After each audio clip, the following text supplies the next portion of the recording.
Halo semua, kita akan segera mulai. Selamat datang, terima kasih sudah bergabung. Sekali lagi selamat datang rekan-rekan sekalian, kita akan segera mulai. Sebelum itu saya menyampaikan pengumuman sedikit di awal ya, sebelum kita memulai kegiatan. Sekali lagi selamat datang, nama saya Charlotte, saya mewakili South South North dari program VCA. Baik, supaya kami mengenal siapa Anda yang sudah login, boleh disesuaikan ya penamaannya seperti ini, nama dan lembaga asal Anda. Kemudian pastikan bahwa mic dalam keadaan mati supaya tidak mengganggu yang lainnya. Kita sudah pasangkan Q&A. Silakan nanti menuliskan pertanyaan untuk para narasumber di Q&A ini. Boleh dituliskan pertanyaan dalam bahasa yang Anda kehendaki, bahasa Indonesia atau bahasa Inggris, karena kami juga sudah mengaktifkan interpretation dalam bahasa Inggris, Indonesia, Perancis, Spanyol, dan Portugis. Jadi, dan Anda juga bisa menuliskan komentar tanggapan Anda di chat box. Silahkan saja. Baik, sekali lagi diinformasikan interpretation sudah diaktifkan dalam bahasa Indonesia juga dan bahasa Inggris. Jadi, ketika Anda ingin bicara, silakan dalam bahasa yang dikehendaki. Pastikan sudah dipilih channelnya yang sesuai. Jadi saat ini Anda bisa memilih Indonesia atau bahasa Inggris. Tersedia bahasa-bahasa yang lain juga. Dan kalau ada kesulitan, silakan bisa menghubungi host dari kami atau bisa melalui email juga untuk pertanyaan teknis lainnya. Baik, saya akan serahkan langsung kepada Paula Ellinger yang adalah Direktur Bidang Aksi Iklim mewakili Foundation Avina untuk menyampaikan sambutan untuk memulai kegiatan ini. Terima kasih, silakan Paula. Baik, terima kasih banyak Charlotte. Selamat pagi rekan-rekan semua. Saya merasa terhormat dan gembira bisa menyambut Anda di seksi ini. Saya lihat sudah ada 55 peserta ya dari banyak negara di dunia, dan setahu saya ada 200 orang yang sempat daftar kemarin dari beragam sektor, beragam negara juga. Saya sungguh merasa terhormat bisa hadir di sini. Saya ucapkan terima kasih kepada rekan-rekan peserta sesi ini. Webinar ini serupa dengan rangkaian webinar workshop sebelumnya.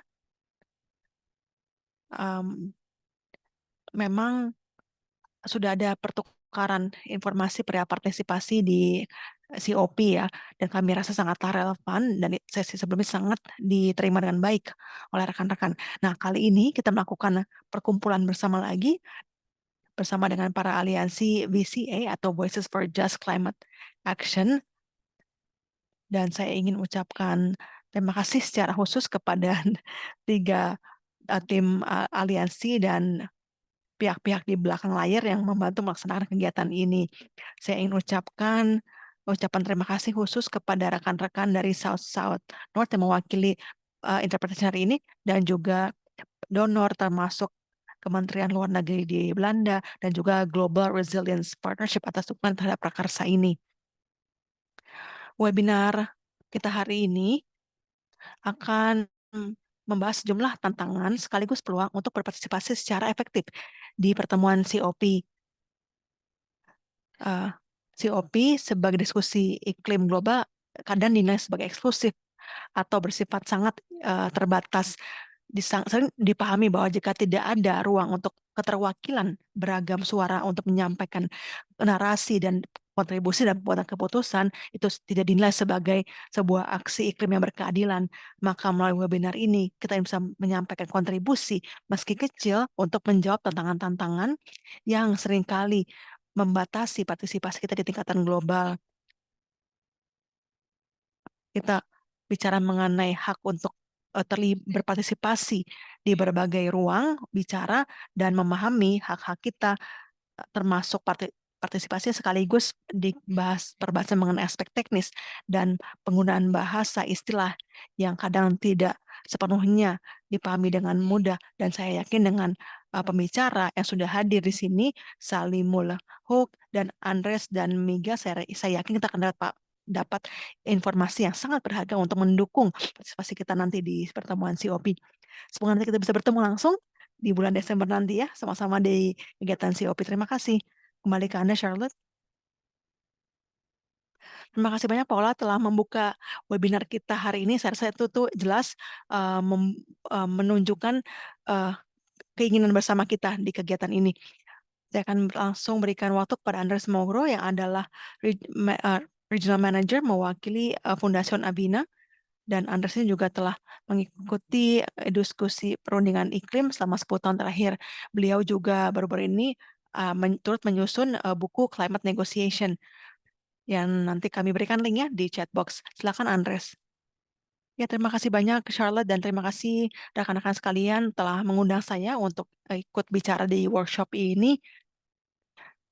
Saya ingin memanfaatkan jasa interpreter yang sudah hadir ya, termasuk nanti saya akan bicara dalam bahasa Spanyol, dalam uh, interpreter dan Spanyol nanti agar rekan-rekan yang dari negara-negara Amerika Selatan uh, dapat menyerap pesan yang lebih baik perihal tantangan yang mungkin kita alami di COP nanti. Saya ingin juga uh, turut uh, men- menegaskan pernyataan Paul tadi atau isu partisipasi kita adalah betul mengenai bahasa ya. Sebab proses-proses ini umumnya dilaksanakan dalam bahasa Inggris memang tidak mudah bagi kita memilih yang tidak berbahasa ibu memiliki bahasa Inggris. Nah, sekarang saya akan langsung ke bahasa Spanyol saja ya.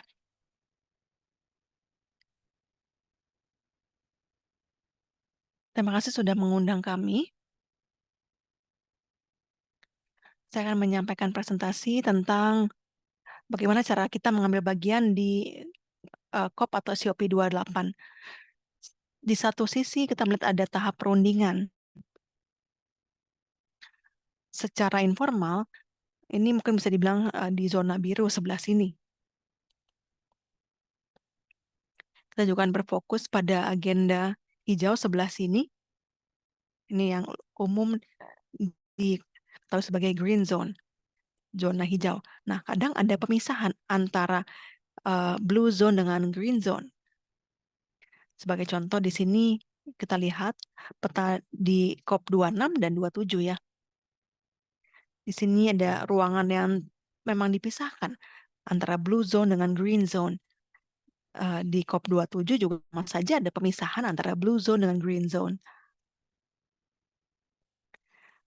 Nah, saya akan sampaikan apa maknanya dan apa arti dari pemisahan ini. Setiap ruang atau zona ini memiliki fokusnya masing-masing. Blue zone lebih berfokus pada perundingan. Jadi, jika ada peserta yang lebih berfokus pada perundingan dan hasil-hasil formal, resmi, terkait dengan keputusan, resolusi, dan sebagainya, kemungkinan peserta ini akan lebih banyak meluangkan waktunya di Blue Zone. Zona ini juga biasa dipimpin oleh uh, perwakilan pemerintah atau negara-negara yang adalah delegasi perundingan dan sebagainya. Di akhir pertemuan COP ini, sangat lazim kita melihat ada hasil-hasil yang diraih. Ini mungkin bisa jadi dipuji atau dikecam, tapi kebanyakan hasil akan bermunculan dari sini. Sementara itu, zona hijau atau green zone memiliki agenda yang sifatnya paralel. Di satu sisi, ada beragam pavilion dan tempat-tempat bisnis atau usaha, ada unsur aktivisme, ada event samping, side event, dan ada kesempatan melakukan networking yang sangat relevan. Mari kita lihat peta ini lagi di COP26. Seiring berjalannya waktu, green zone semakin besar. Kita sekarang ketahui bersama bahwa di COP28, green zone akan menjadi 3 kali lebih besar dibandingkan dengan COP27. Nah, pada COP27 sudah dianggap cukup besar ruangnya secara fisiknya. Maka segala hal berkenaan dengan event, termasuk side event, segala pavilion, bisnis, dan networking, itu akan semakin besar. Maka lebih banyak potensi sebetulnya.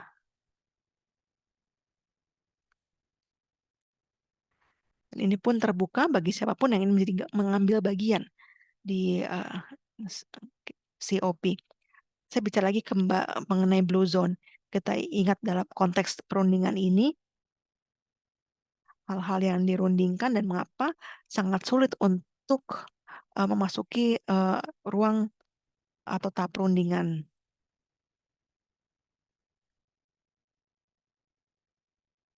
Nah, saya sedikit bicara mengenai perundingan Konvensi PBB tentang perubahan iklim UNFCCC. Nah, inilah komitmen yang kita telah rundingkan sejauh ini. Kita ingin mengetahui tentang tujuan utama kita. Tujuan besarnya adalah untuk mencapai tingkat kestabilan konsentrasi gas rumah kaca di tingkat yang bisa mencegah intervensi antropogenik yang berbahaya dalam sistem iklim. Tingkat tersebut harus dicapai dalam waktu yang memadai agar ekosistem bisa melakukan adaptasi secara alamiah. Ada beberapa kata kunci di sini.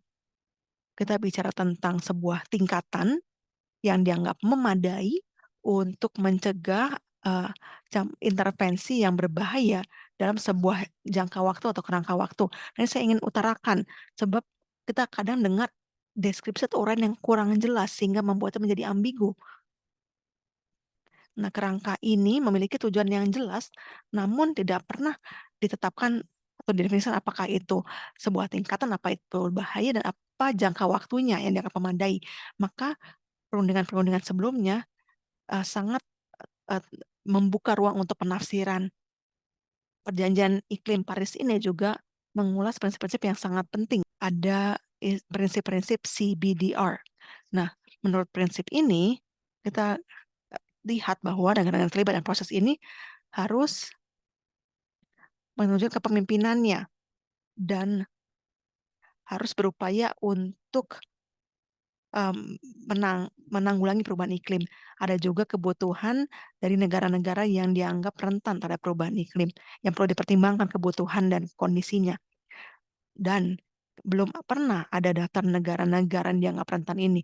Meskipun, ataupun kita bicara jika ada kita dengan negara kepulauan atau negara-negara yang tidak atau kurang berkembang, tentu saja itu ada negara yang lebih rentan terhadap perubahan iklim. Namun di luar itu tidak ada sebuah daftar negara yang spesifik. Nah, kerangka ini juga membahas tentang sejumlah komitmen.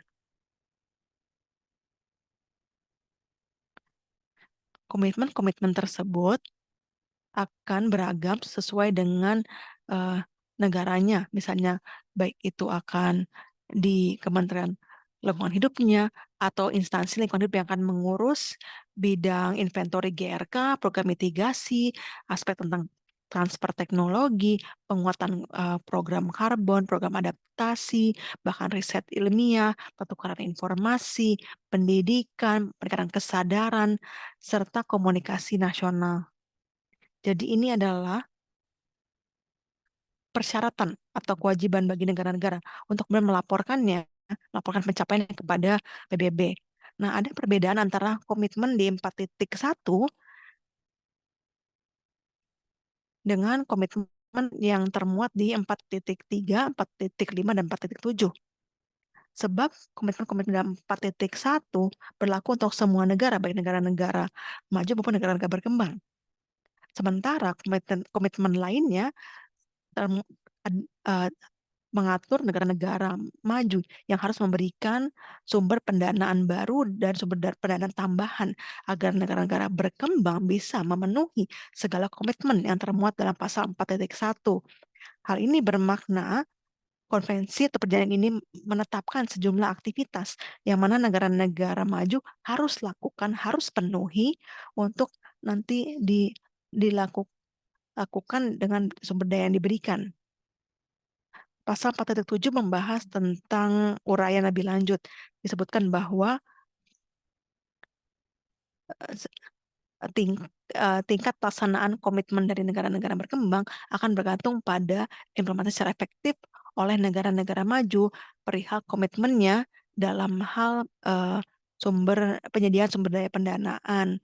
Jadi kita lihat secara nyata persyaratan dan juga kewajiban melakukan komitmen sekaligus hal-hal yang termuat di dalamnya. Berikutnya saya bicara mengenai hal-hal yang akan dirundingkan atau tengah dirundingkan.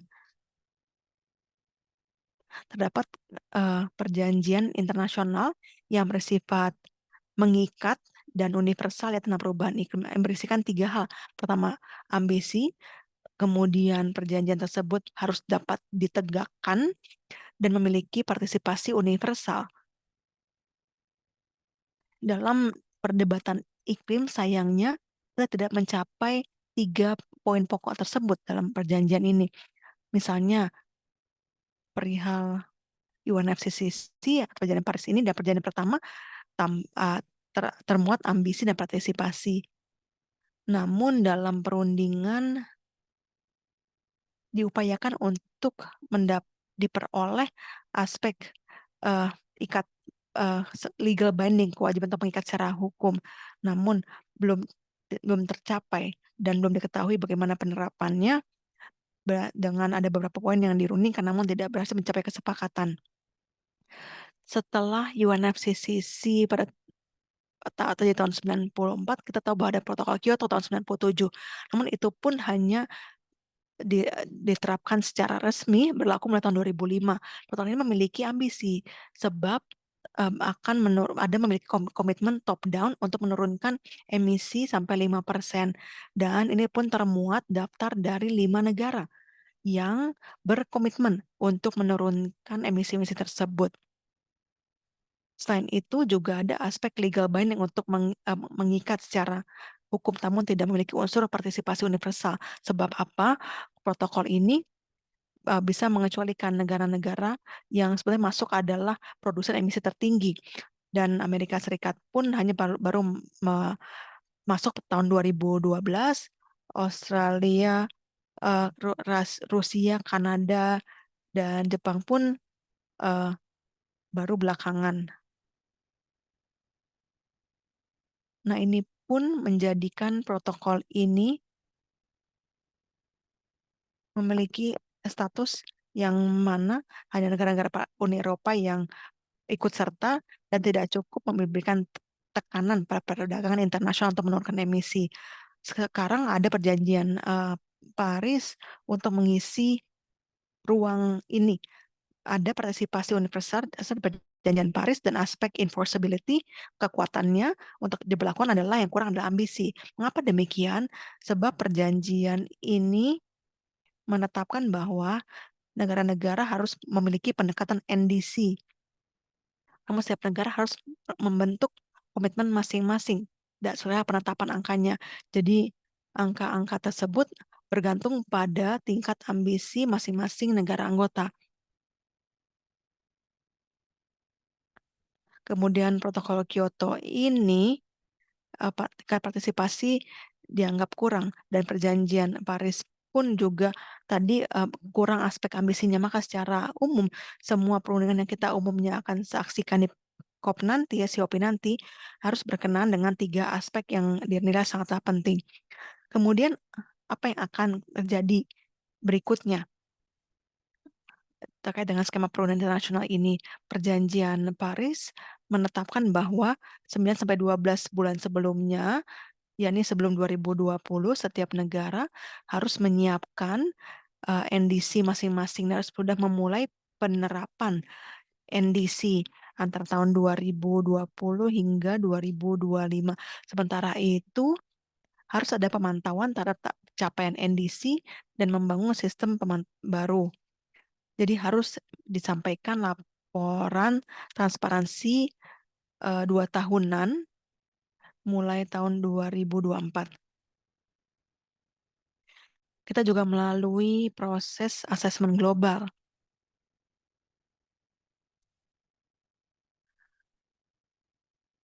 yang dituntaskan pada tahapan pertama, namun setiap 5 tahunnya siklus ini berulang dengan sejumlah penyesuaian sampai kita mencapai situasi yang mana kita dinilai memenuhi atau mematuhi setiap poin dalam perjanjian Paris yang sekarang. Berikutnya saya membahas beberapa poin yakni kepentingan dan posisi negara yang terlibat. Negara-negara berkembang dan negara maju membedakan di sini. Bicara mengenai negara-negara maju atau developed countries, mitigasi GRK menjadi tujuan utama atau jantung dari perubahan iklim atau menjadi kebijakan internasional mereka juga. Nah, ini akan terpusat pada negara-negara produsen emisi terbesar dan akan menjadi produsen emisi besar di masa mendatang. Ini haruslah menjadi upaya bersama. Kami pun sadar dan mengakui bahwa sumber dari pendanaan tidak akan cukup untuk mendanai aksi iklim yang efektif. Maka bagi negara-negara berkembang, adaptasi layaknya menjadi prioritas. Sebab di negara-negara Global South yang dianggap lebih rentan terhadap dampak perubahan iklim, maka dampak yang akan dirasakan nantinya tidak akan sebegitu besar dibandingkan dengan dampak yang akan dialami oleh negara maju. Sebab diketahui bahwa mitigasi akan dimudahkan atau didukung oleh pendanaan. Dan penyediaan dana adalah sebuah komitmen yang mengikat sektor publik di negara-negara berkembang. Pendanaan saya tidak akan cukup, namun negara-negara berkembang layaknya memiliki tanggung jawab dan sektor publik lah yang harus dipantau dan perlu menciptakan tujuan dan harus memenuhi dan mematuhi tujuan tersebut. Hal ini tidak berarti bahwa kita tidak memiliki tujuan untuk sektor publik, tentu saja ada. Ini adalah tujuan yang paling krusial. Nah, bagaimana cara kerjanya perundingan ini supaya berjalan dengan efektif? Terdapat dua skema. Pertama, ada dua skema besar di plenary ini atau sesi pleno, dan dalam pleno ini biasanya terdapat dilakukan di ruang yang sedemikian besarnya, cukup tempat untuk observer atau pengamat negara yang turut hadir. Namun pleno ini hanya akan dilakukan di awal dan di sesi penutup atau akhir perundingan saja. Dan sepanjang perundingan biasanya akan dilakukan sesi melalui round table, yang mana ada contact group atau informal meeting. Dalam contact group kita melihat meja bundar seperti di gambar ini atau di ruang auditorium. Perundingan-perundingan tersebut biasanya dipimpin oleh pemangku kepentingan, yakni perwakilan pemerintah, negara, atau partai, dan tetap ada partisipasi yang sangat mendasar dan diperlukan dari uh, lembaga non-pemerintahan, pemerintahan mewakili pemuda, masyarakat adat, perwakilan dari media, observer, dan lainnya. Dan ada kelompok utama yang berpartisipasi yang biasanya di dibagi berdasarkan negara-negara maju atau berkembang. Saat ini terdapat 45 negara maju dan 145 negara-negara berkembang. Dan itu kita lihat 70% partisipasi Global South ya. Dan 30%-nya saja ada partisipasi negara-negara Global North, negara maju. Maka jumlah peserta ini biasanya kalau perundingan internasional biasanya adalah kebalikannya.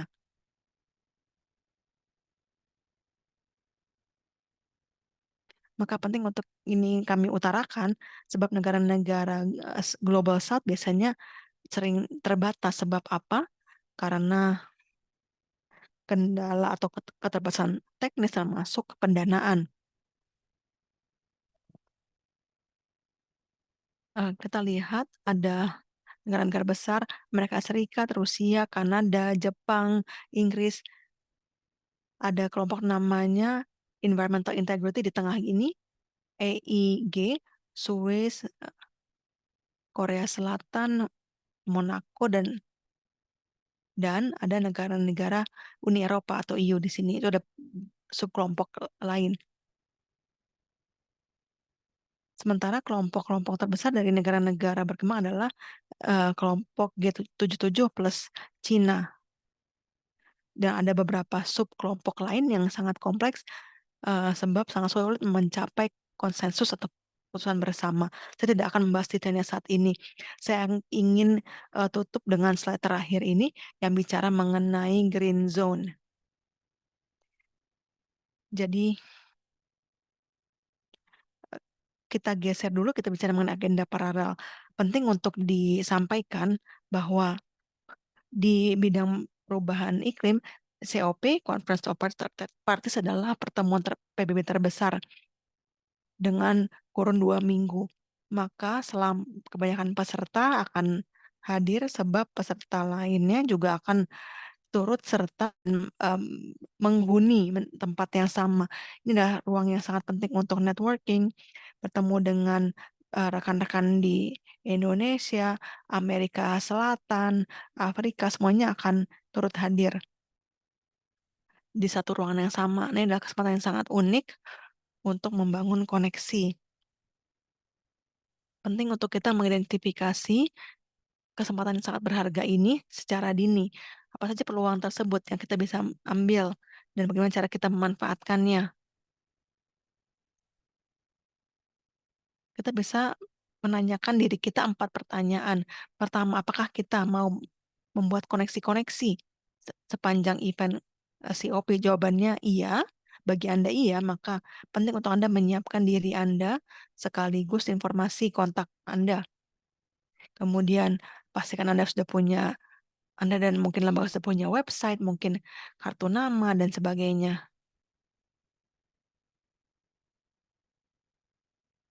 Dan mungkin juga informasi yang sudah dalam bentuk cetak ya, yang mengulas tentang instansi Anda atau prestasi kerja Anda juga bisa menghubungi penyelenggara atau pihak-pihak yang Anda ingin jumpai untuk mungkin identifikasi melalui email terlebih dahulu dan mengatur pertemuannya. Kemudian kita lihat siapa saja menjadi observer dan siapapun kontak pun yang Anda ketahui. Kalau bisa dibuatkan janji sebelumnya. Jika Anda ingin membuat sebanyak mungkin koneksi, tanyakan pada diri Anda. Bisakah Anda juga turut berinvestasi ya, dalam arti mungkin Anda dan organisasi Anda bisa mengatur pertemuan koktail atau mengundang untuk makan malam kah, ngopi dan sebagainya. Dan yang keduanya, apakah kita ingin menampilkan prestasi, menunjukkan bukti kinerja begitu ya. Berarti Anda bisa mempertimbangkan melaksanakan sebuah atau salah satu side event yang ini biasanya sudah diatur lebih awal, lebih dini. Aplikasi sudah biasa berakhir bulan Juni. Kemudian Anda bisa ikut serta dalam pavilion event untuk juga identifikasi mungkin aliansi-aliansi yang dekat dengan Anda, atau bisa membuat dan membuka ruang sendiri, memiliki space sendiri.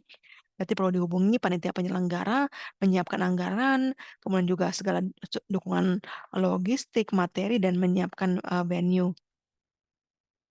Anda pun bisa menyiapkan sebuah press conference ya, dengan mungkin kebutuhan dengan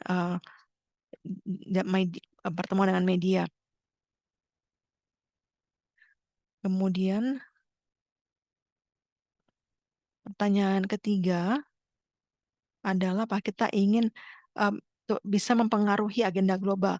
Jika iya, wajib bagi kita untuk terlibat dalam koalisi seperti Young Goes dan CAN International, mungkin LSM lain, atau bermitra dengan masyarakat adat.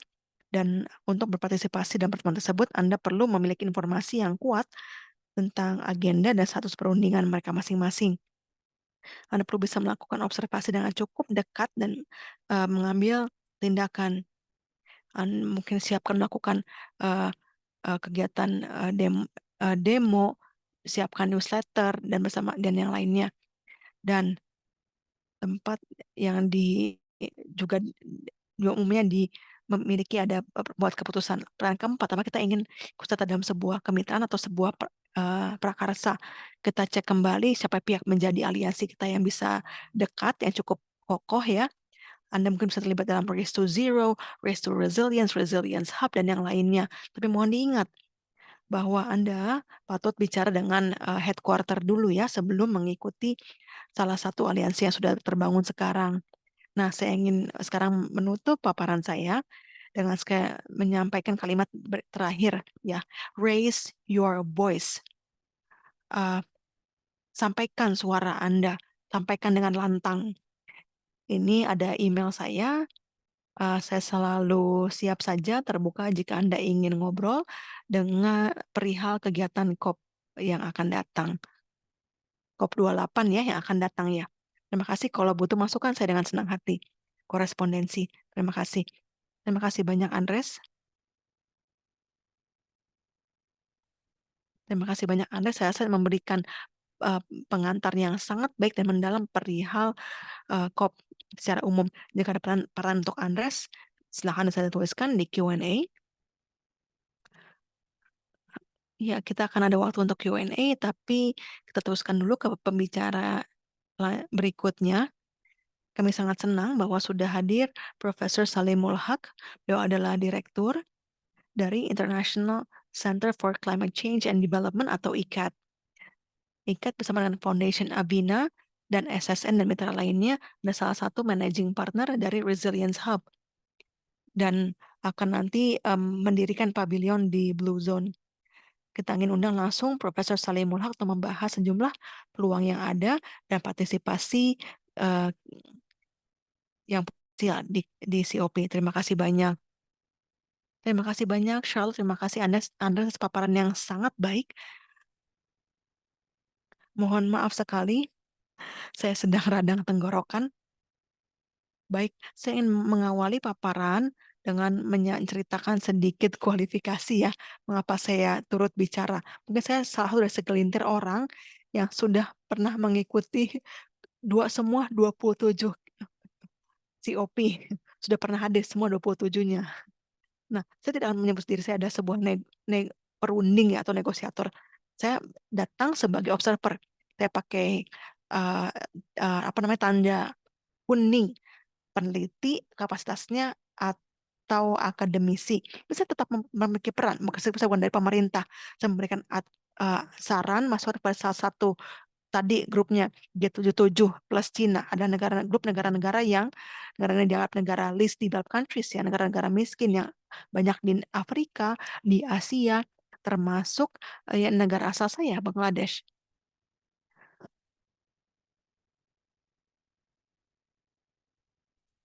Jadi kelompok ini ada J77 sangat aktif saat ini menjadi chair adalah Senegal. Saya terus memberikan advice, saran, masukan kepada G77 plus China ini. Terakhir perihal adaptasi sekarang mengenai loss and damage. Saya memiliki peran sebagai advisor, namun bukan saya sendiri yang bagian dari tim perundingan. Nah, salah satu hal yang saya sampaikan dengan Anda sekalian adalah bagaimana saya memandang COP dan evolusinya sering berjalannya waktu ya, selama hampir 30 tahun berarti.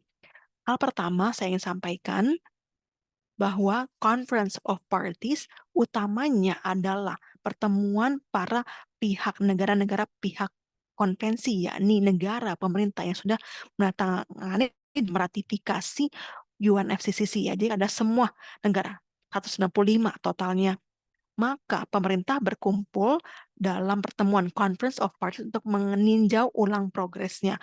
Maka peserta utama, negosiator utama adalah perwakilan dari negara-negara tersebut, negara-negara peserta, negara-negara pihak ya.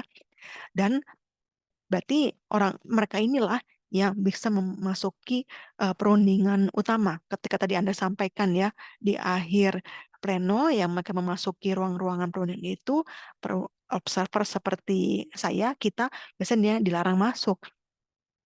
Maka para perunding yang biasanya ya 5 sampai 10 perwakilan, semua orang 5 sampai 10.000 orang yang mewakili ya, dan angka dari negara-negara global North yang ya bahkan ya kan tadi melampaui uh, jumlah dari negara-negara global South ya. Nah, ya itulah perundingannya. Jadi perundingan telah berlangsung, konvensi dan UNFCCC ini dan pelaksanaannya.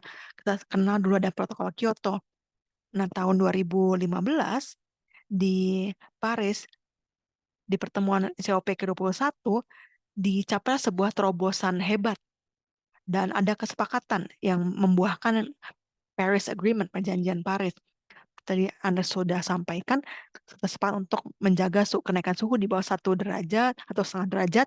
Negara-negara maju sepakat memberikan dana miliaran tahun bahkan sejak kepada negara-negara berkembang sejak tahun 2020. Kita masih belum on track dalam 2 komitmen tadi, tapi sudah kesepakatan ya, perjanjian ya. Perjanjian ditandatangani namun tidak ada pelaksanaannya. Nah, ini akan di review dan ditinjau ulang di pertemuan nanti yang akan datang di Dubai ya dalam hitungan bulan. Nah, hal-hal penting tercapai di perjanjian Paris ini menurut pandangan saya.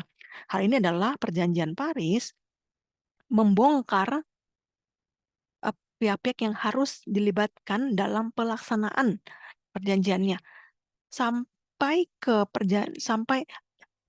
perjanjian Paris ini tercapai, kita memerlukan pemerintah, kepala negara untuk menyepakati dua hal ya. Perlu ada keterlibatan dalam pencapaian keputusan.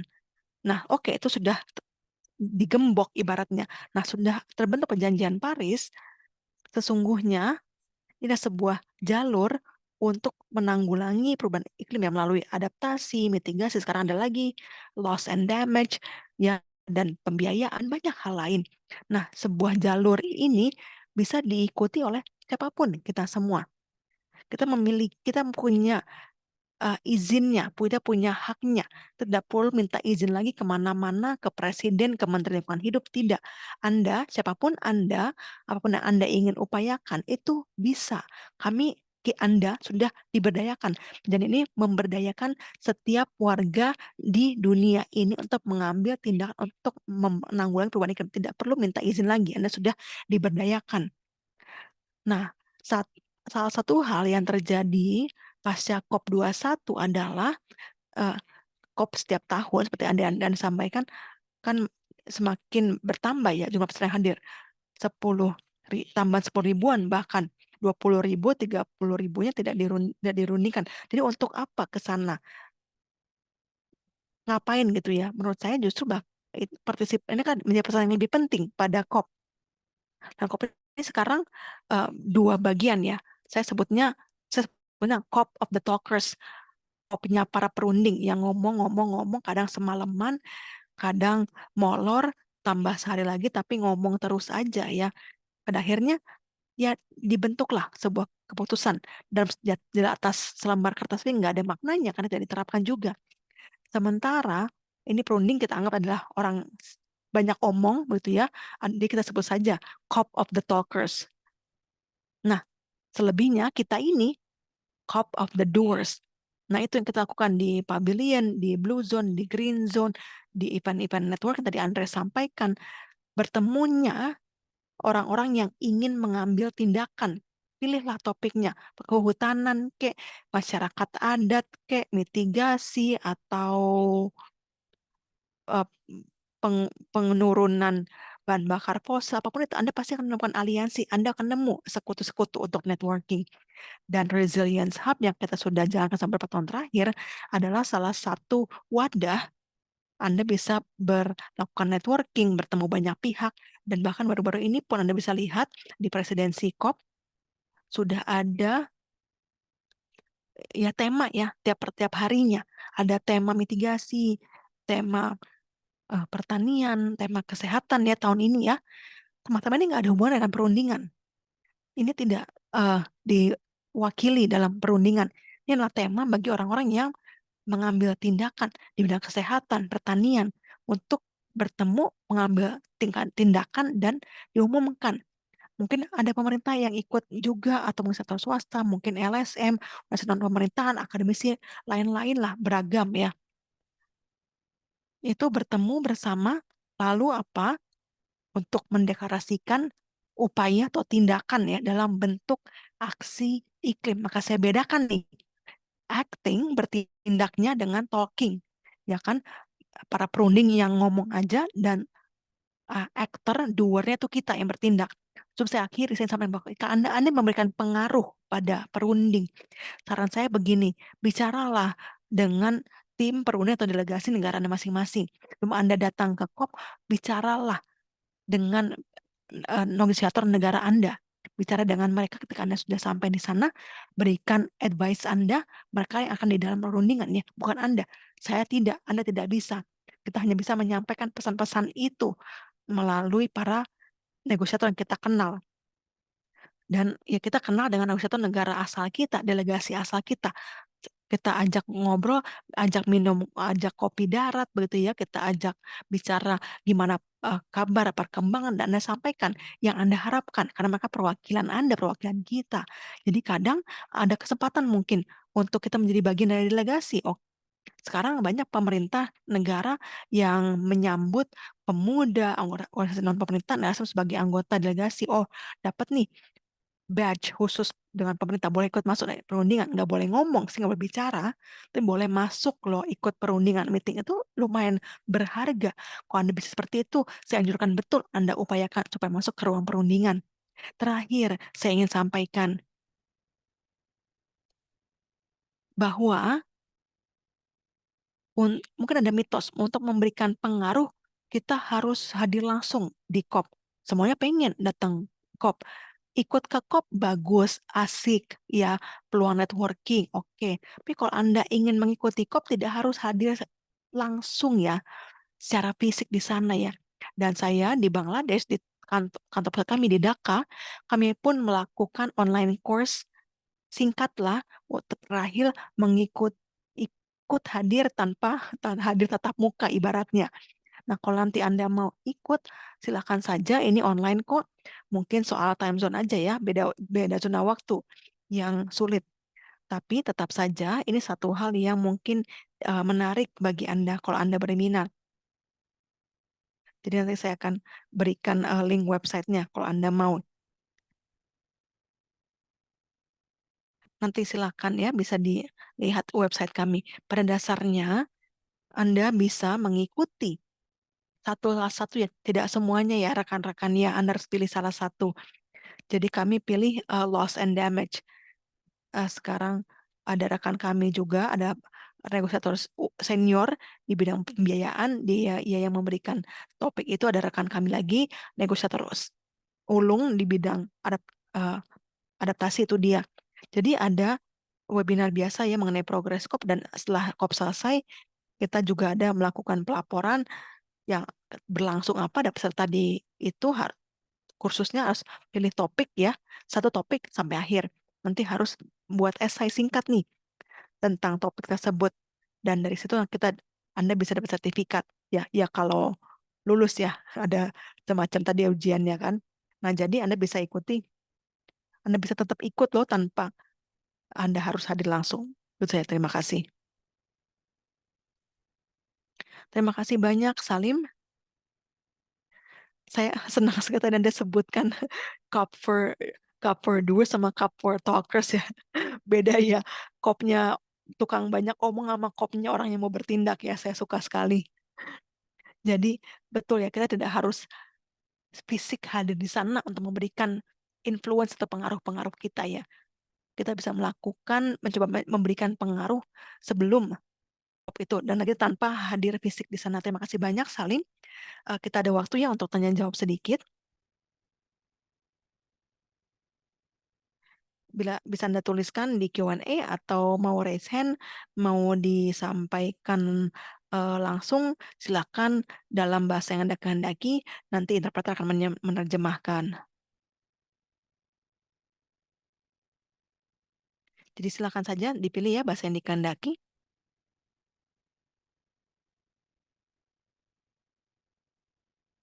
Ada pertanyaan, silakan.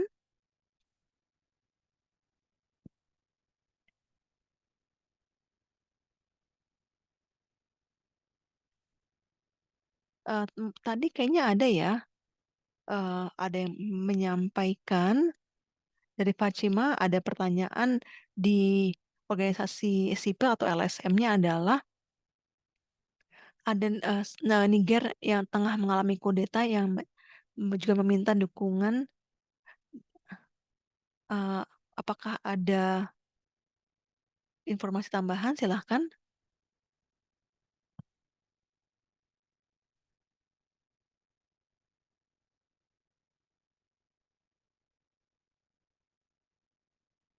Baik, saya akan berikan respon jika berkenan.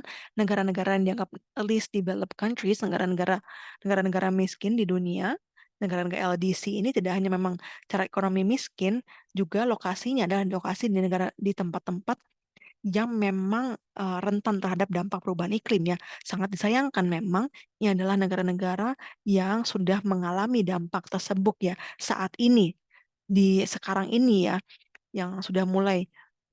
Jadi bagi negara-negara tersebut, agar mereka bisa punya pengetahuan dan kapasitas yang memadai untuk berunding, itu sebuah hal yang sulit. Maka salah satu persoalan bagi negara-negara yang mana bahasa Inggris bukan adalah bahasa ibunya, misalnya Spanyol atau Perancis atau Portugis, mungkinnya bahasa ibu kita.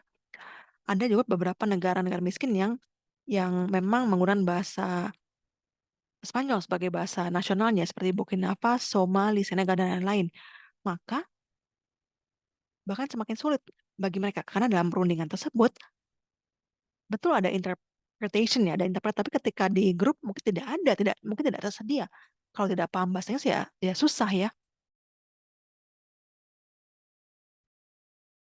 Jadi saran saya, yang apapun itu, coba tugaskan delegasi yang bisa cukup fasih bahasa Inggrisnya. Meskipun nggak ngerti perubahan iklim. Yang penting cukup mahir dalam bahasa Inggrisnya. Jadi ada di tim delegasinya begitu ya. Kalau tidak, ya khawatir susah dan tidak bisa partisipasi secara efektif dalam perundingan.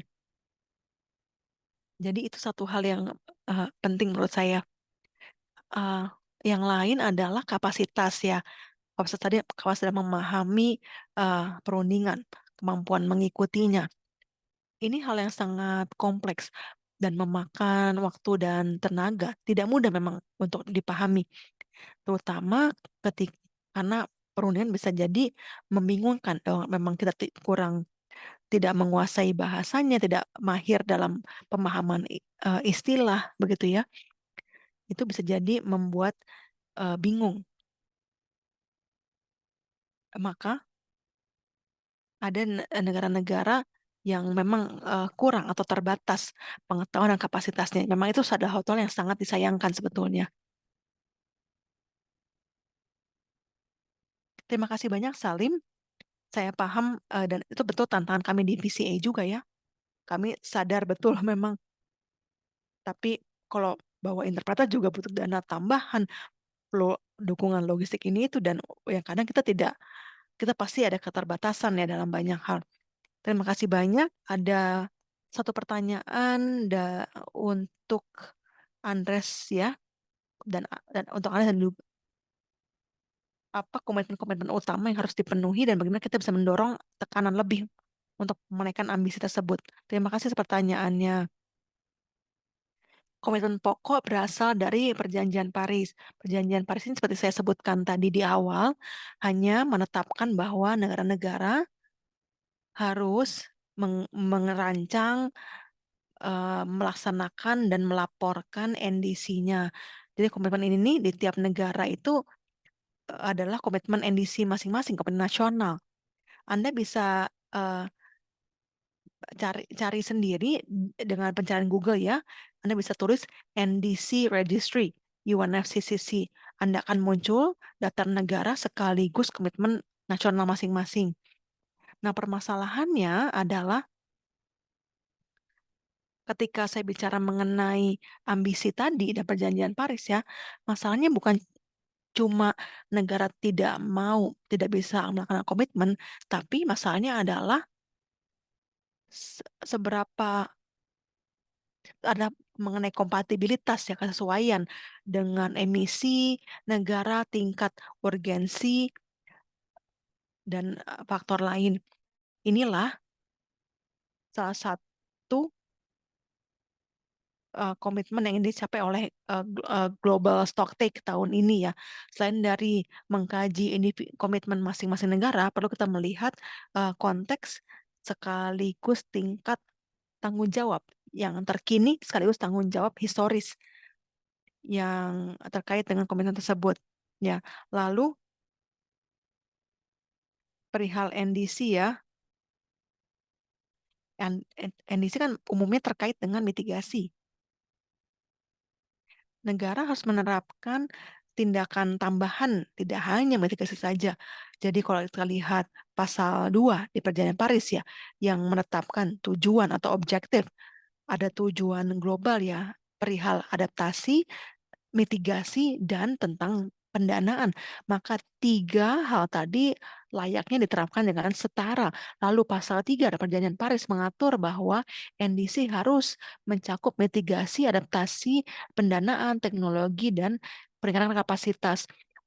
Namun sayangnya kebanyakan NDC terutama dari negara-negara maju hanyalah menetapkan acuan pada mitigasi. Maka ada gap yang sangat besar perihal pemenuhan komitmen kita berkenaan dengan pendanaan, teknologi, dan peningkatan kapasitas. Terima kasih.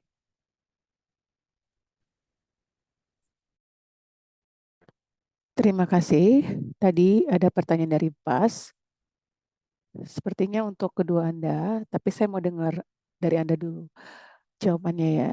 Terkait negosiasi, topik atau tema apa yang paling relevan supaya nanti bisa digaungkan di COP28.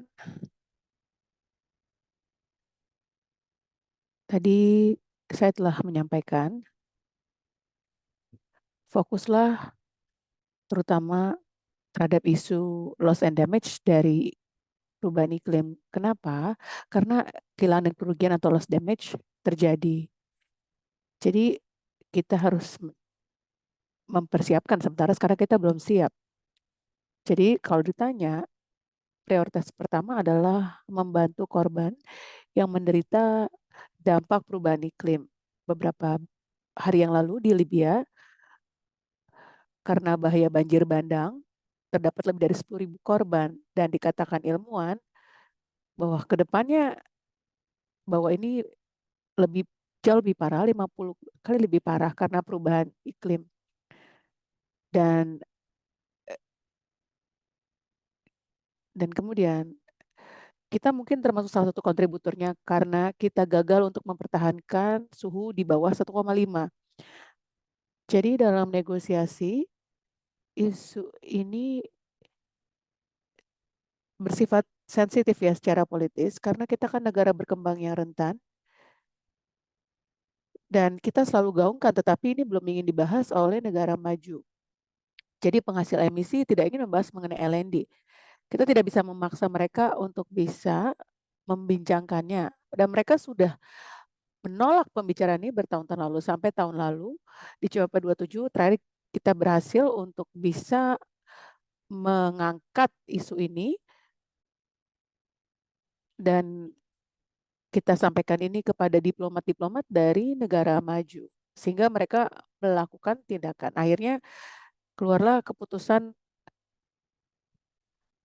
bahwa mereka ingin mengalokasikan dana untuk LND. Tadinya mereka tidak mau, tetapi karena kita yang mendorong mereka, akhirnya mereka melakukan hal ini. Nah, terkait implementasinya pasti tentu melalui transisi dan komite transisi melakukan beberapa pertemuan bahkan sebelum COP dan kemudian keluarlah rekomendasi dan dari situ nanti di COP28, COP28 akan diputuskan langkah apa yang akan diambil. Dan saya tahu namanya proses COP itu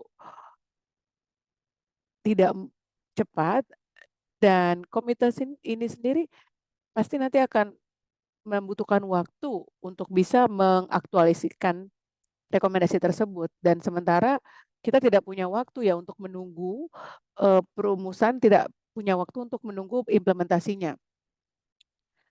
Dan kemudian komite ini juga memiliki kelompok penasihat dan saya setuju untuk menjadi bagian dari kelompok penasihat tersebut. Dan saya katakan kepada mereka kesediaan saya untuk bergabung dalam kelompok penasihat ini agar dananya itu bisa dialokasikan, jangan sampai menunggu di COP29 lagi. Komite transisional ini tidak akan menunggu Anda. Sebagai Presiden COP, Anda harus mendeklarasikan bahwa Anda akan mengakomodasikan dana tersebut dan kemudian minta partisipasi dari para pemimpin lainnya dan supaya dana iklim ini akan bersifat fungsional.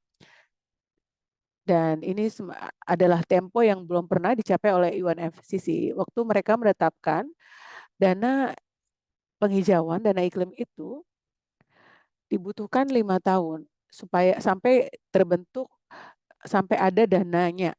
Jadi kalau misalnya kita izinkan mereka untuk bekerja dengan tempo seperti ini, maka nanti ke depannya pendanaan yang akan membutuhkan 5 tahun lagi. Pencairan dananya akan membutuhkan 5 tahun lagi. Saya tidak terlalu peduli agenda, saya peduli terkait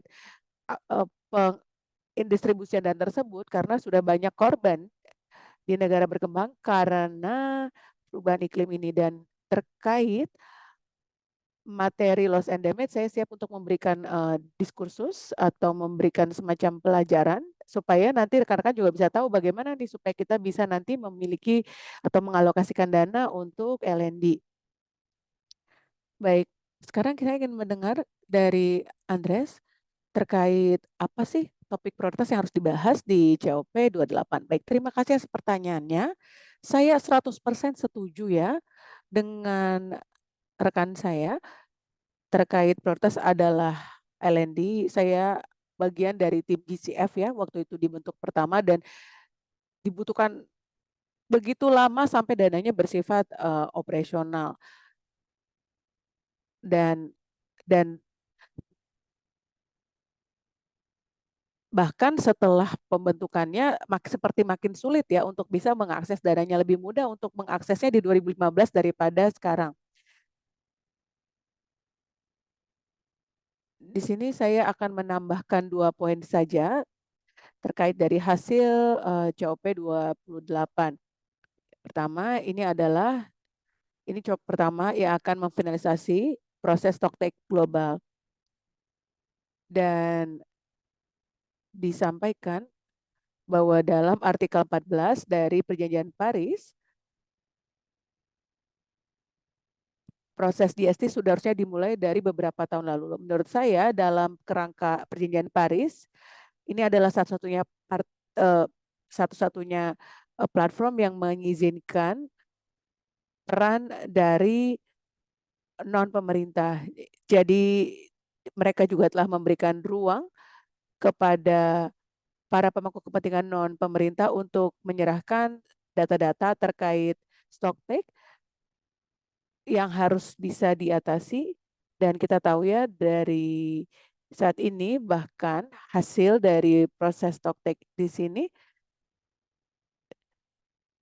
ternyata tidak sejalan dengan langkah-langkah yang dianjurkan oleh para ahli. Jadi menurut saya hasil dari GST ini secara politik cukup urgent dan kita harus mendorong para pihak untuk bisa mempertimbangkan hasil GST ditindaklanjuti. Dan yang kedua, terkait agenda negosiasi yang nanti kita akan angkat adalah proses penetapan tujuan pendanaan bersama terkait pendanaan iklim. Ini harus bisa difinalisasi di 2024. Memang mungkin tidak bisa kita hasilkan tahun ini, tapi ini adalah kesempatan terakhir untuk kita bisa membantu menuntun langkah-langkah sampai kepada tujuan tersebut. Kita tahu ya bahwa hasil ini belum mempertimbangkan kebutuhan dan prioritas dari negara berkembang. Jadi penting bahwa tujuan bersama yang nanti akan ditetapkan mempertimbangkan hal-hal dari negara berkembang.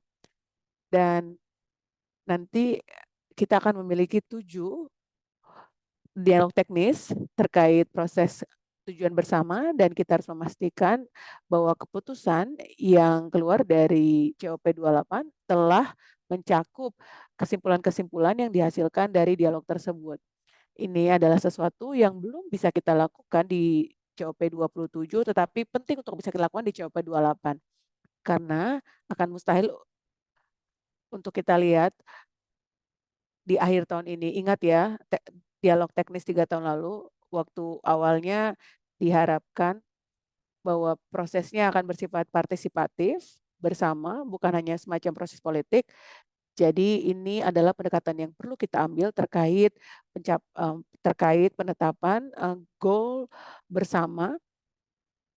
Dan sini saya lihat ada pertanyaan dari Tio. Sepertinya ini cukup berkaitan dengan kita semua ya, cukup relevan kita semua. Ada begitu banyak acara dan sesi untuk menghadiri COP. Ini bisa cukup membebankan.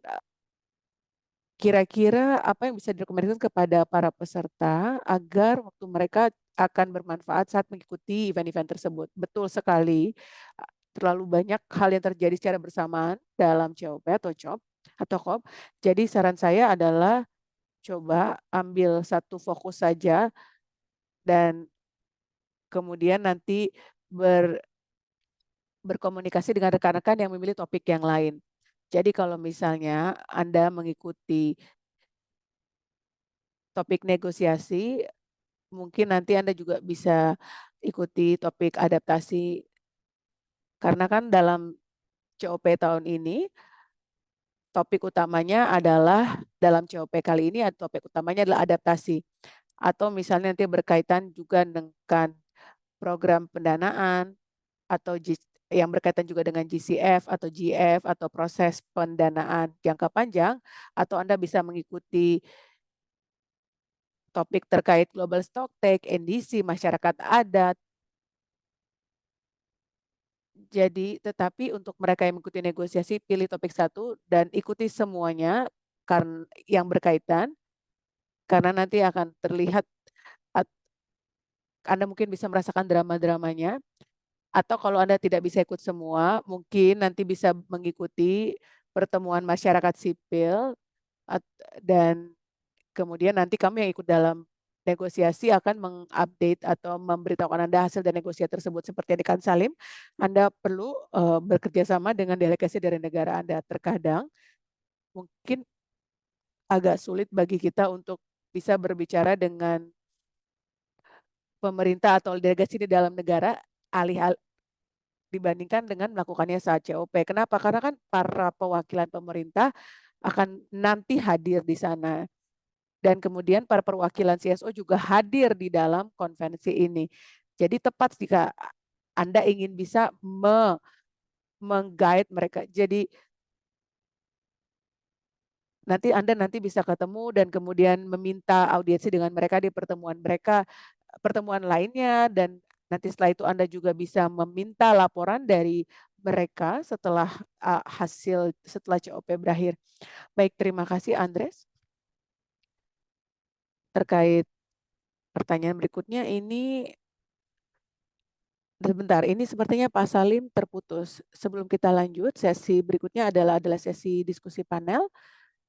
Dan setelah itu nanti kita akan ada sesi tanya jawab, tapi sebelum kita lanjut,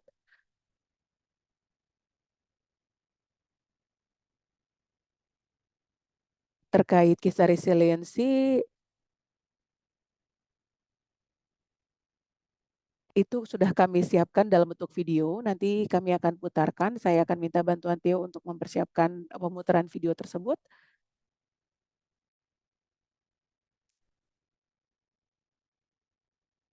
Terima kasih, Charlotte. Saya Theo. Saya bagian dari tim ketahanan. Dan ini adalah ruang fisik. Jika Anda menghadiri COP langsung, Anda bisa mungkin menjumpai Resilience Hub kami, dan kemudian sekali lagi Anda bisa mengikuti platform kami. Anda hanya perlu mendaftar. Permintaan saya adalah Resilience Hub berfokus pada meningkatkan atau menggaungkan cerita atau gagasan mengenai ketahanan iklim dan menggabungkan dan kemudian membawa gagasan tersebut kepada kawasan dan perspektif yang berbeda. Dan kami punya kesempatan sebelum COP28 dan bahkan di COP28 untuk bisa menyoroti suara atau bisa mengangkat suara yang beragam dari mereka-mereka yang merupakan pegiat ketahanan iklim dan kemudian mereka yang ingin menjelaskan tentang kegiatan mereka. Jadi Anda bisa mengirimkan video selama 30 detik sampai 1 menit dan nanti itu bisa kami putarkan di dalam pertemuan-pertemuan kami. Anda bisa menghubungi saya atau rekan saya jika Anda ingin mengirimkan video ini karena ini penting sekali bagi kami. Semakin banyak kisah semakin baik karena kita perlu mengambil langkah lebih lagi untuk bisa memberikan dampak terhadap perubahan iklim yang sudah terjadi. Terima kasih Charlotte atas kesempatannya. Maaf, ternyata bukan memutar video, tadi saya salah menangkap. Jadi tadi perkenalan terkait kisah yang bisa diputarkan. Baik, terima kasih kepada Andres dan Salim atas presentasinya. Terima kasih atas wawasan dan waktu yang telah diberikan. Berikutnya kita akan kedatangan para panelis luar biasa. Beberapa dari mereka terlibat dengan platform dan konstituen yang nanti akan hadir di COP dan kemudian terus berkorespondensi dengan mereka, dan 3 pemateri ini punya pengalaman yang berbeda dan juga terlibat dalam platform yang berbeda dan akan menceritakan platform mereka seperti apa, cara kerjanya, apa yang coba dicapai, dan bagaimana Anda sebagai peserta COP dapat berpartisipasi selama acara tersebut atau selama setahun ke depan. Jadi saya pertama ingin mengundang Karla Mas dari Jejaring Aksi Iklim, bagian dari ENGO, sebuah organisasi LSM. Dan silakan Karla berbagi pandangan Anda terkait bagaimana konstituen ini merepresentasikan kelompok dalam COP, cara kerjanya bagaimana, dan bagaimana cara mereka bisa memberikan kontribusi dalam ruang ini. Terima kasih. Boleh saya berbicara dalam bahasa Spanyol? Silakan.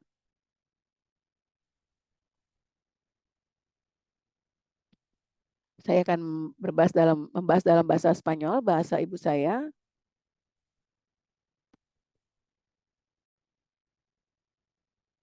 Terima kasih semuanya atas undangan, atas ruang yang diberikan dan peluang yang diberikan untuk berbagi kepada Anda pengalaman saya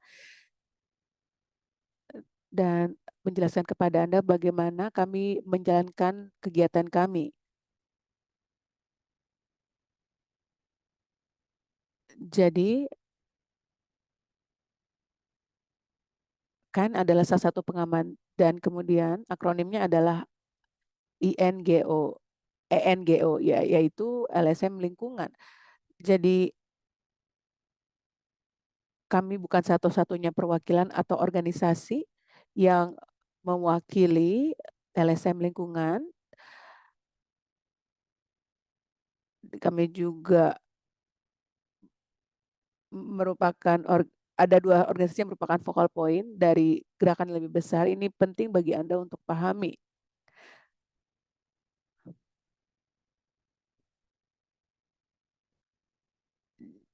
Jadi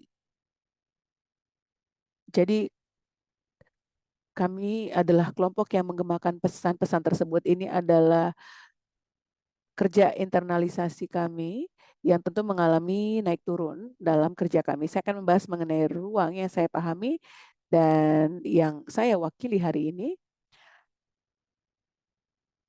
Dan saya ingin menyampaikan kepada Anda mengenai cara kerja dari organisasi kami. Climate Action Network adalah nama organisasinya. Jadi singkatan dari, ini adalah kepanjangan dari CAN dan ada beberapa organisasi yang menjadi bagian dari kami. Jadi kami punya organisasi ini di tingkat internasional. Jadi kami punya semacam lembaga bagian yang kami memiliki tingkat organisasi internasional dan tingkat organisasi lokal. Kenapa? Ada dua sisi yang berbeda karena punya momentum dalam dua ruang tersebut. Misalnya di Amerika Serikat, kami punya namanya CAN. Di Amerika Latin ada juga yang dinamakan CAN. Ini tempat saya kerja ya, yaitu di Amerika Latin. Dan ruang ini memiliki kegiatan yang berbeda. Semua organisasi ini kemudian membentuk sebuah konstelasi dalam negara yang berbeda dengan tingkatan yang berbeda. Beberapa organisasi, misalnya dengan Oxfam atau WWF, di tingkat internasional, dan sementara yang lain itu bekerja di tingkat yang lebih lokal atau regional di Amerika Latin, di Afrika, dan bahkan di dalam negara kawasan tersebut. Dan tentu saja ada begitu banyak variasi dan keberagaman dalam kawasan tersebut. Beberapa organisasi menjalankan kegiatan atau pekerjaan yang berkaitan dengan ranah politik dan juga ranah advokasi atau proyek-proyek untuk meningkatkan ketahanan masyarakat dan juga meningkatkan kemampuan untuk melakukan adaptasi terkait dampak yang mereka derita dari perubahan iklim. Jadi organisasi ini punya cakupan yang berbeda, tetapi juga dengan ciri-ciri yang berbeda. Tapi ada satu hal utama yang kami punyai, yaitu kerjasama. Dan bagaimana pandangan politik itu bisa kami gunakan untuk menggemakan pesan kami di tingkat nasional dan internasional.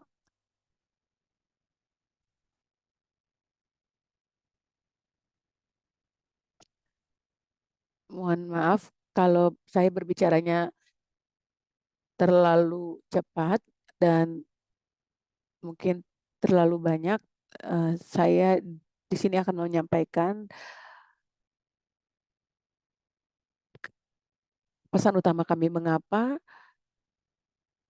artikulasi ini penting sekali dalam masyarakat sipil. Seperti telah disampaikan oleh pemateri sebelumnya, event COP ini adalah proses, dan poin akhirnya adalah hasil dari berbagai pertemuan yang membutuhkan 1 tahunan. Tetapi agar bisa kita lihat kemajuan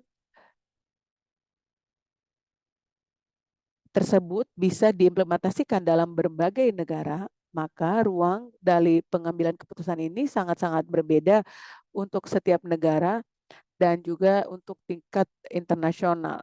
Bagaimana kami sampai di situ? Jadi kami menyerahkan proposal seperti misalnya 2 minggu lalu ya.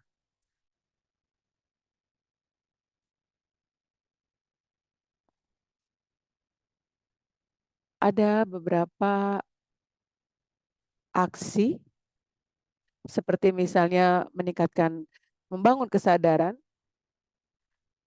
supaya kita bisa mengurangi ketergantungan terhadap bahan bakar fosil. Jadi kami menuntut kepada pemerintah untuk mengambil perubahan. Jadi waktu masyarakat menuntut sesuatu, kami di situ berperan.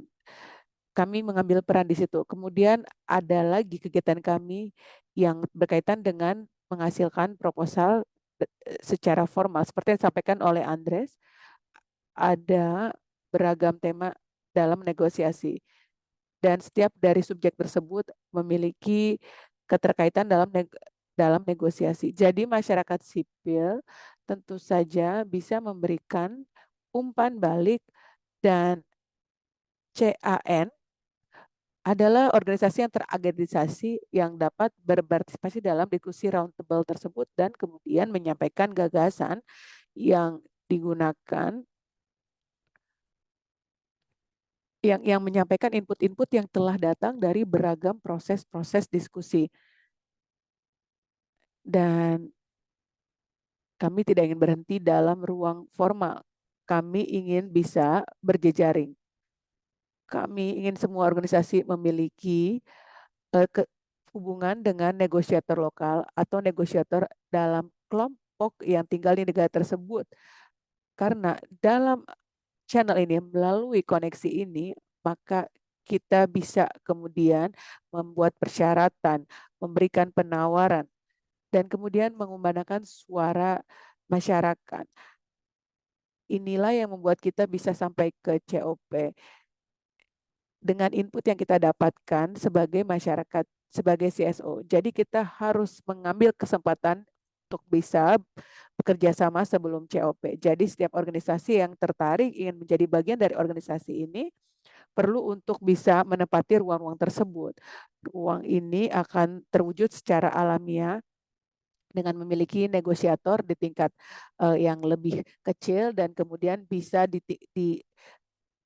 diangkat ke tingkat yang lebih besar. Kalau tidak, kita tidak akan memiliki dampak besar atau advokasi yang cukup bermakna.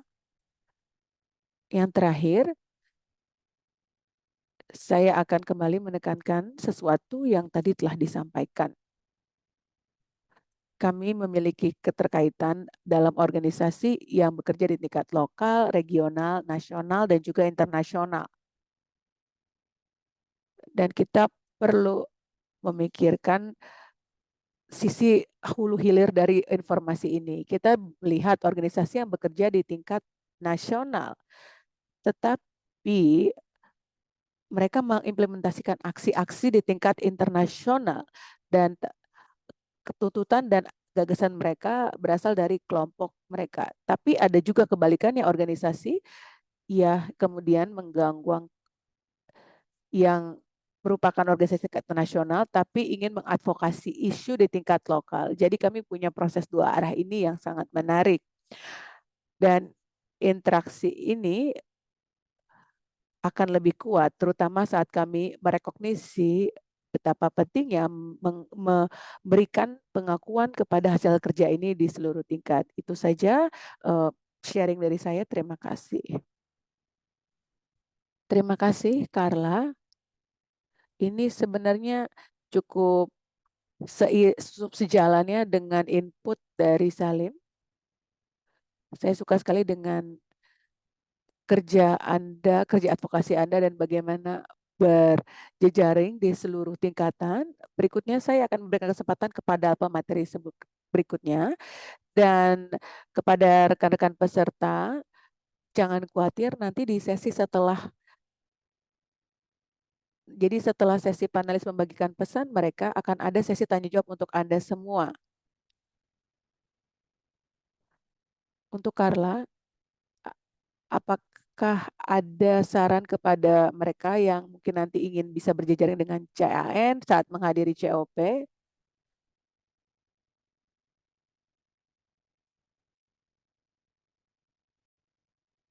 Seperti yang saya sampaikan sebelumnya, kita membahas mengenai network atau jejaring yang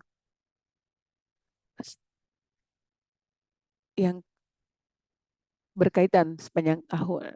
Dan kita juga memiliki gereja advokasi yang bukan hanya mengerjakan isu-isu advokasi iklim, tetapi juga agenda internasional lagi. Kami punya perencanaan kerja 3 tahun yang akan membahas berbagai hal. Di sini ini berhubungan dengan transformasi bidang, mendisrupsi juga suatu bidang atau keadaan terkait COP.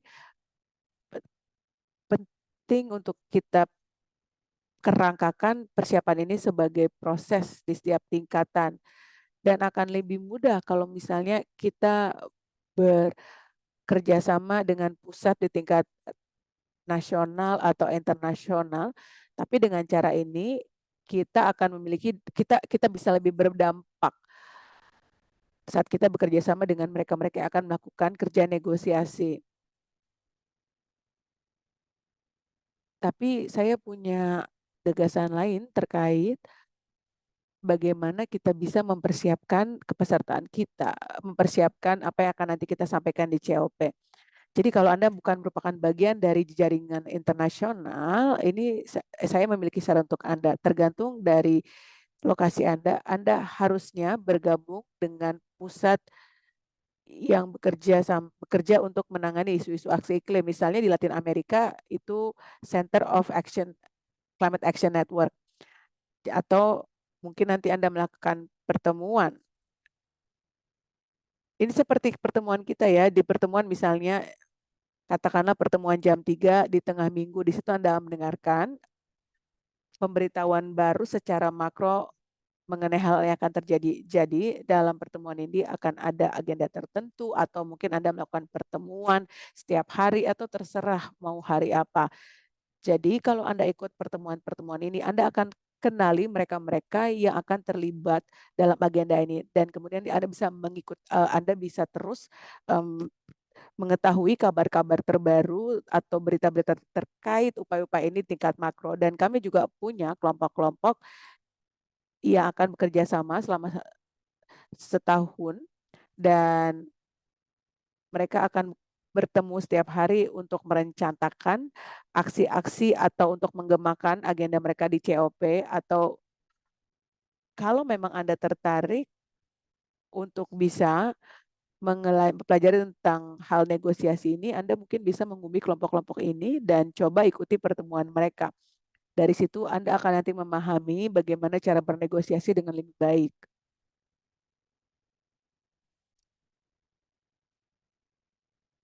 Atau mungkin Anda perlu bisa memiliki keterampilan berjejaring lebih baik supaya kerja Anda yang Anda lakukan bisa menghasilkan dampak yang lebih berkelanjutan. Ini adalah cara yang sangat tepat untuk bisa berjejaring nanti di COP 28. Selain itu, ada situs web yang Anda bisa kunjungi. Nanti Anda bisa lihat kelompok-kelompok apa saja yang nanti bisa Anda jangkau atau Anda ajak untuk berjejaring. Anda juga bisa mengisi formulir-formulir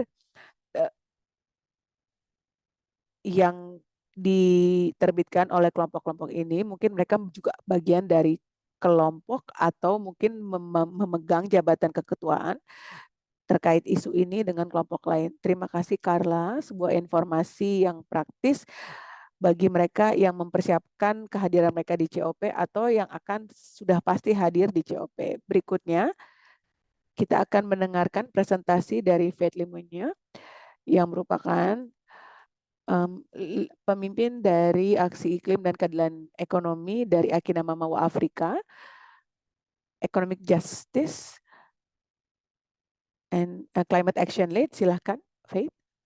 Terima kasih Charlotte. Bisa lihat tidak layar saya? Apakah rekan-rekan bisa lihat layar saya? Baik, terima kasih.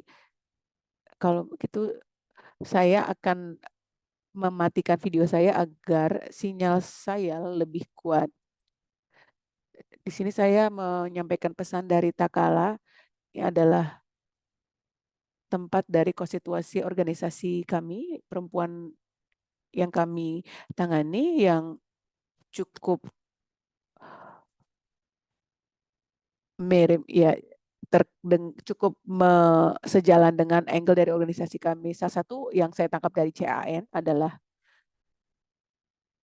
SB 58 atau Bond Climate Conference. Dari situ yang saya ikuti, saya bisa mendapatkan update, dan di situ saya menangkap semua pesan yang disebutkan dalam minggu pertama. Jadi diskusi di situ sangat bermanfaat. Di sini saya akan membahas mengenai Women Gender Constituency. Ini adalah salah satu dari kelompok pemangku kepentingan, yaitu berkaitan dengan lingkungan, bisnis, kemudian persatuan buruh, masyarakat adat, dan ada 9 dari mereka. Saya di sini tidak akan membahas semuanya, tetapi WJC memastikan bahwa bisnis dan hak asasi manusia itu terlekat dalam proses mereka. Didirikan di tahun 2009 dan Kemudian sejalan dengan perkembangan, ada banyak hal yang terjadi dan ingin saya soroti di sini adalah di tahun 2011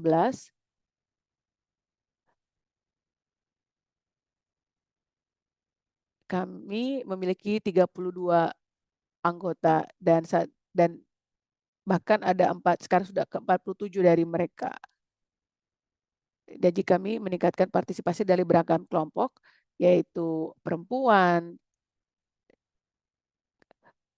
keadilan, kesetaraan gender, dan konstitusi perempuan dan gender, Women and Gender konstitusi itu melalui proses regionalisasi dan tahun ini kami meluncurkan WJC Afrika. Prosesnya sedang terjadi, yaitu untuk mendukung penetapan agenda WJC dan kami juga sedang berproses untuk meluncurkan WJC Amerika Latin.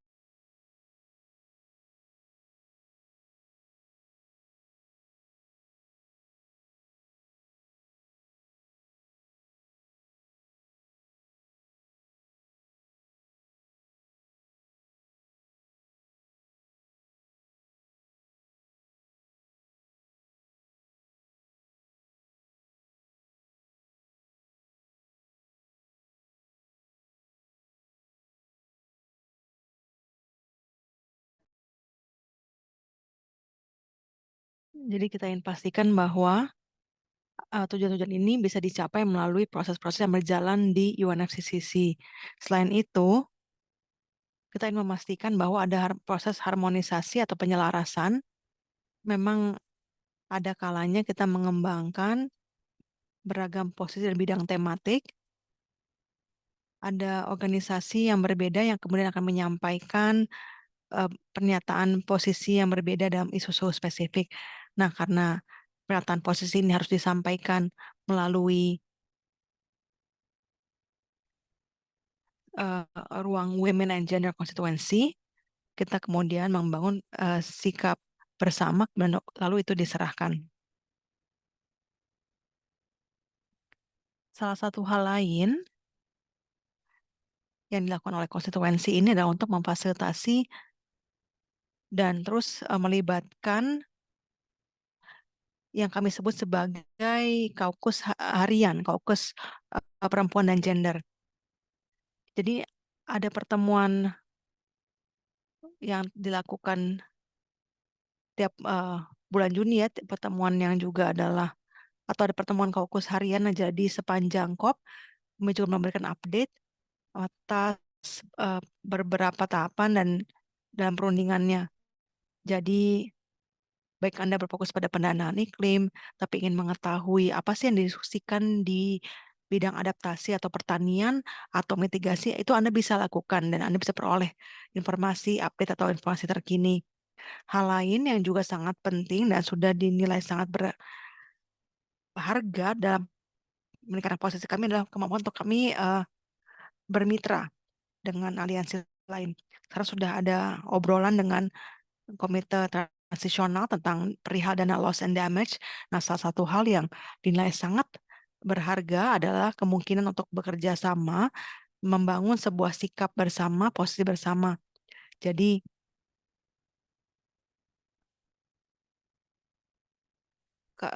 seringkali memang posisi yang juga diusung pun cukup serupa. Konstituensi ini dikoordinir oleh sebuah komite fasilitatif perempuan-perempuan hebat ini yang kami tampilkan wajah-wajahnya ya di layar sudah ada komite fasilitatif WGC. Kita bisa lihat perwakilannya juga ada jadi beberapa kawasan di dunia sehingga beliau-beliau ini bisa memfasilitasi partisipasi dan engagement dari berbagai perempuan yang tersebar di beberapa kawasan ya perihal isu keadilan iklim dan isu perempuan. Nah, jadi di sini sedikit mengenai cara kerja seperti apa itu Women and Gender Constituency. Salah satu hal yang tentu sangat penting adalah tujuan konstituensi ini.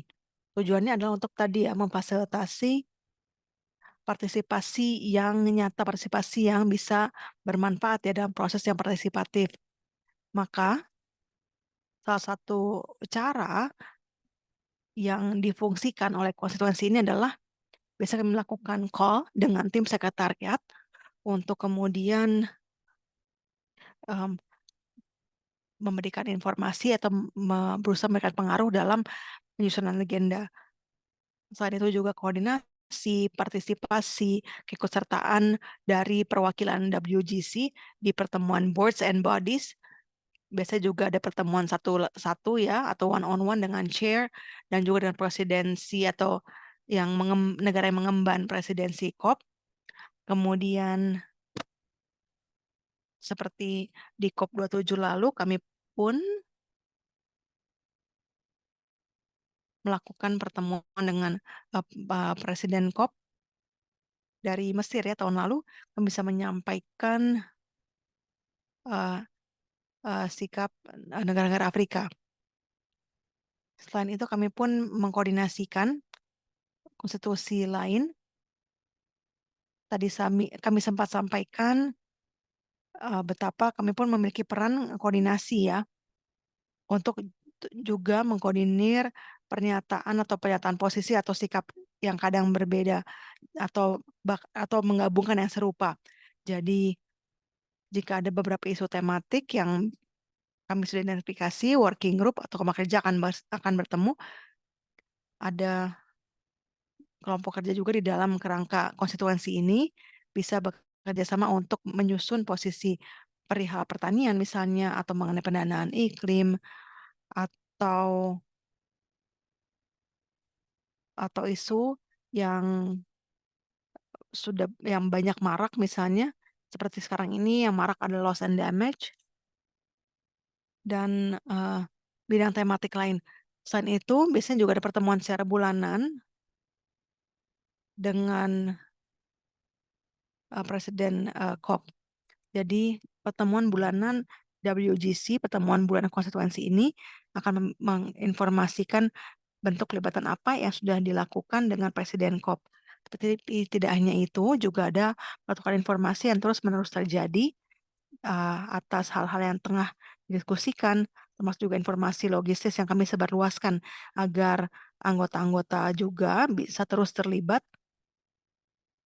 Jadi saya akan bisa share presentasi ini. Saya tidak akan mengulas semua detailnya dalam paparan ini.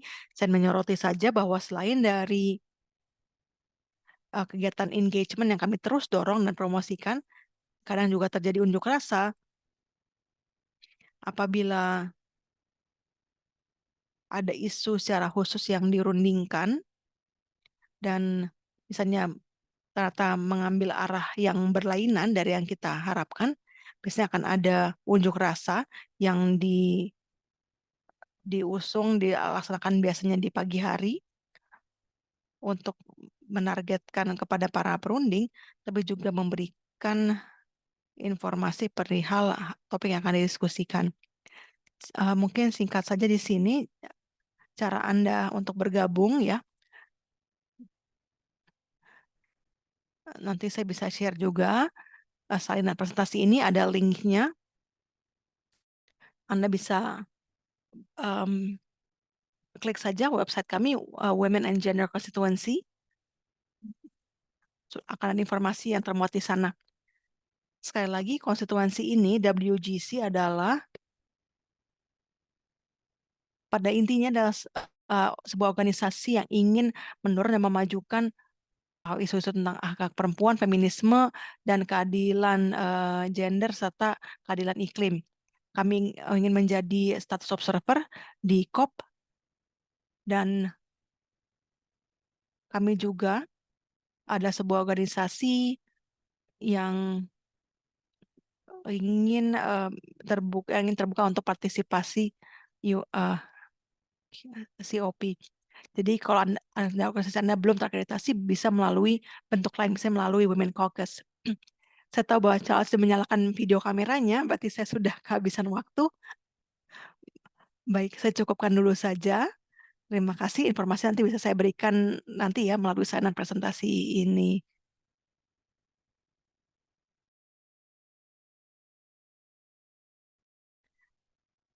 Terima kasih banyak, Faith. Bukannya saya mau membuat Anda terburu-buru ya. Mudah-mudahan memang sudah mau selesai juga presentasinya. Ya, saya rasa baik sekali informasi yang kaya yang termuat di sana tadi dan juga panduan praktis yang mendorong eh, keikutsertaan kita. Bagi rekan-rekan sekalian, presentasi Faith nanti akan kami berikan ketika nanti kami mengirimkan email pasca event ini. Jangan lupa nanti dicek ya dia setelah event ini selesai. Kalau ada pertanyaan nanti saja mohon ditampung dulu sampai presentasi terakhir ya. Terima kasih. Baik, saya ingin berikan waktu kepada Miguel. Pembicara adalah Miguel Angel Pereira dari Bolivian Platform for Action Towards Climate Change. Platform yang dikelola saat ini adalah platform pemuda yang telah mengelola katakan dengan Yuanggo atau konstituensi pemuda, dan Miguel sudah hadir untuk bicara mengenai makna platform lokal, sudah bermitra dengan Yuanggo, apa hasilnya, dan apa saja mungkin identifikasi kebutuhan yang sudah diketahui ya untuk terus mendorong kekuatan kita di agenda global. Terima kasih banyak, Miguel sudah bergabung. Silakan langsung dimulai saja.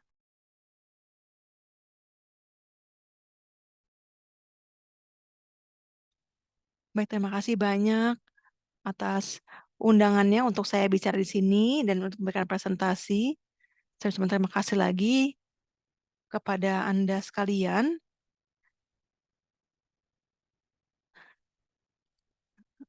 Terima kasih kepada Anda semua sudah menyimak, menyampaikan pertanyaan dan pendapatnya.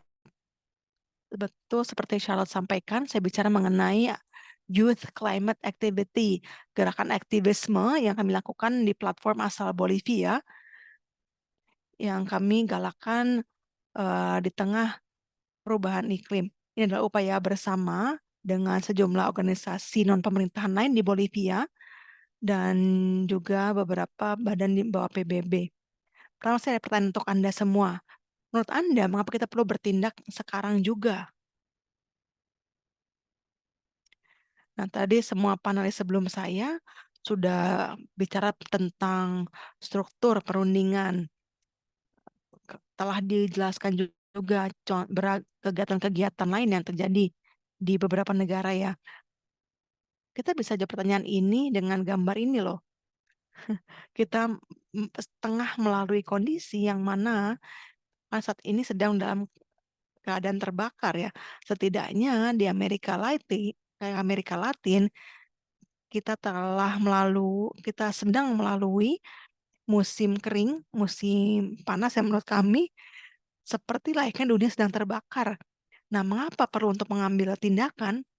Kita memiliki jam waktu iklim di sini yang terus berdetak,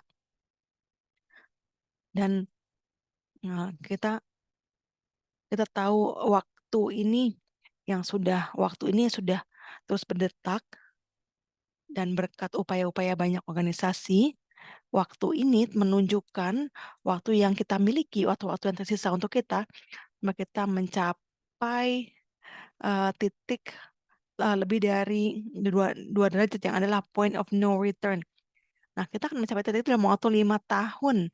Hanya sisa waktu 5 tahun bagi kita sebelum kita mencapai titik nadir ya, point of no return. Nah, jadi bicara mengenai pengalaman, mohon diingat konteks krisis iklim dan uh, kondisi mendesak yang kita hadapi ini. Kita memiliki kondisi yang mana kita bisa berpartisipasi dalam beragam wadah, beragam ruang untuk membuat keputusan. Salah satu caranya adalah uh, NGO atau UNGO atau organisasi PBB untuk organisasi non-pemerintahan. Jadi kita tahu bahwa ada LSM atau organisasi non-pemerintahan yang mewakili kelompok perempuan, penduduk adat, petani, dan juga pemuda. Nah, inilah ruang bagi kita. Yuanggo ini terdiri dari focal point seperti Anda bisa lihat di gambar berikut, dan juga ada tim koordinator global atau GCT. Terdapat juga kelompok kerja atau working group, dan tentu saja individu dan organisasi yang semuanya berada di sekitar kita. Pihak-pihak yang mau bekerja sama bersama dengan Yuanggo. Di layar berikut adalah contoh beragam subjek yang tercakup dalam kelompok kerja. Kemudian dalam skema keanggotaan ini kita bisa melihat pembagiannya ya. Kebanyakan peserta berasal dari Asia, Afrika, Eropa, serta masih sedikit partisipasi dari Amerika Latin atau dari benua Amerika secara umum ya, baik Amerika Utara, Tengah, dan Selatan yang masih rendah partisipasinya. Ini membuat kami berpikir ruang atau wadah resmi yang kita miliki sekarang tidak dimanfaatkan, belum dipakai dalam potensi yang sepenuhnya, belum dimanfaatkan oleh pihak-pihak yang sebetulnya bisa lebih terlibat. Ini pandangan kami, maka atas nama PBACCC, saya ingin juga jelaskan bahwa kami bagian dari lebih dari 1.000 organisasi yang menjadi afiliasi dalam Yuanggo. Wadah ini didirikan berdasarkan ruang COY 18, COY 18, yakni UN Climate Change Conference of Youth. Jadi biasa dilakukan sebelum atau bersamaan dengan COP yang tahun ini juga akan diselenggarakan di Dubai. Selain itu ada juga namanya Local Conference ya, LCOY for Youth on Climate Change. Jadi di sini COY 17 ya, COY 17 tahun lalu dilaksanakan di Meksiko. Dan ada partisipasi dari sejumlah anggota kami yang turut hadir, yang juga mewakili komunitas masyarakat adat dari Bolivia.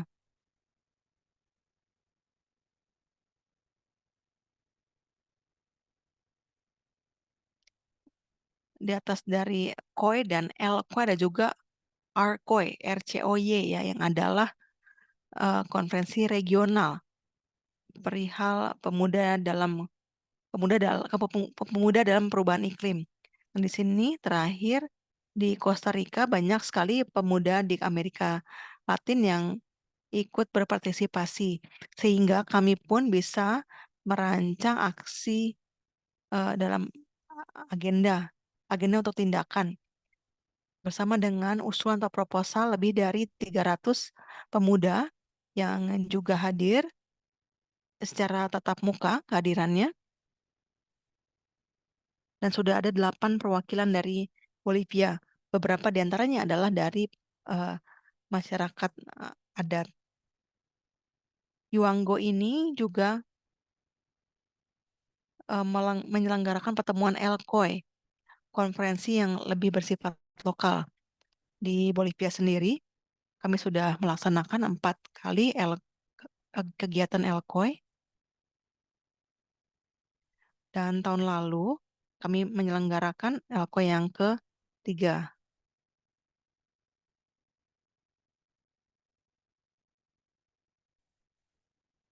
Jadi sudah ada 4 kali sebetulnya, namun Meksiko sudah melaksanakan lebih dari 15 ya. Jadi kita bisa bicara tentang aspek regionalnya.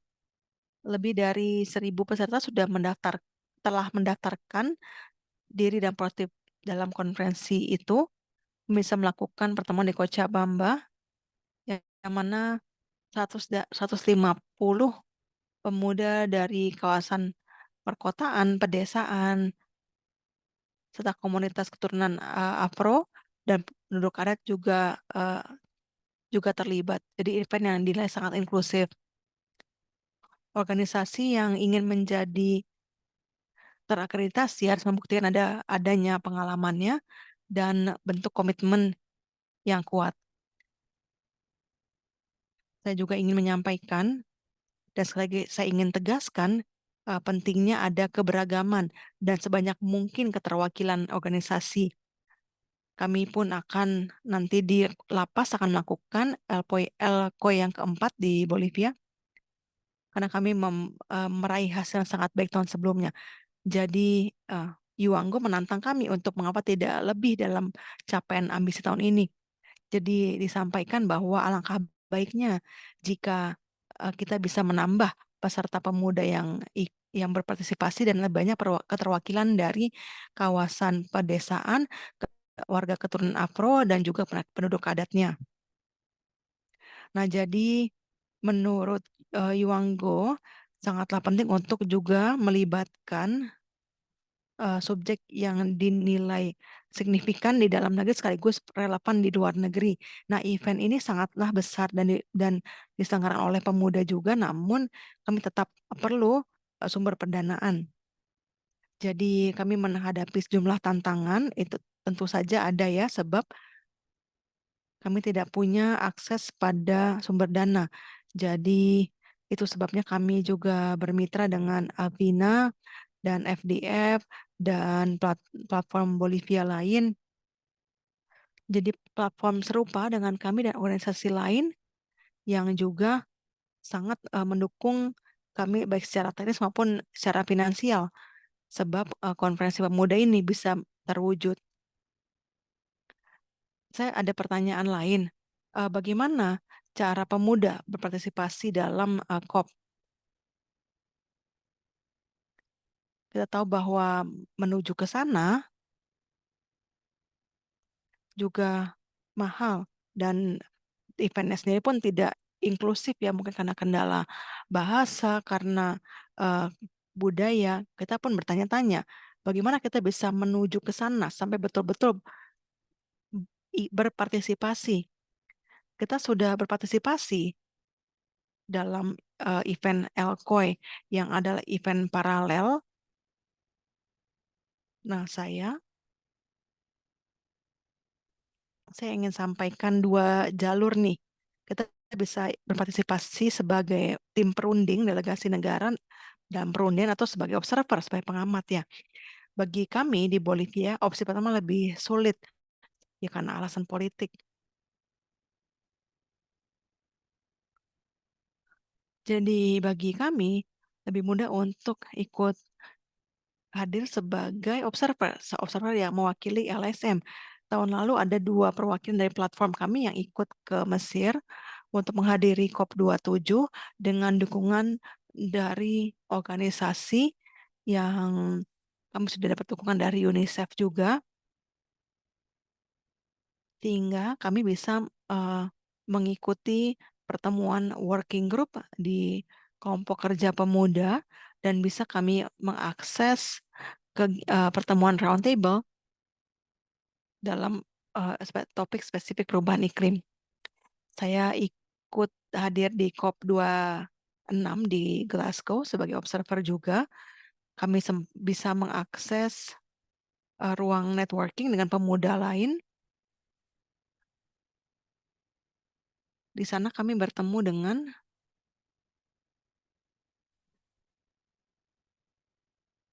setelah 2 tahun kami pada akhirnya bisa bertemu.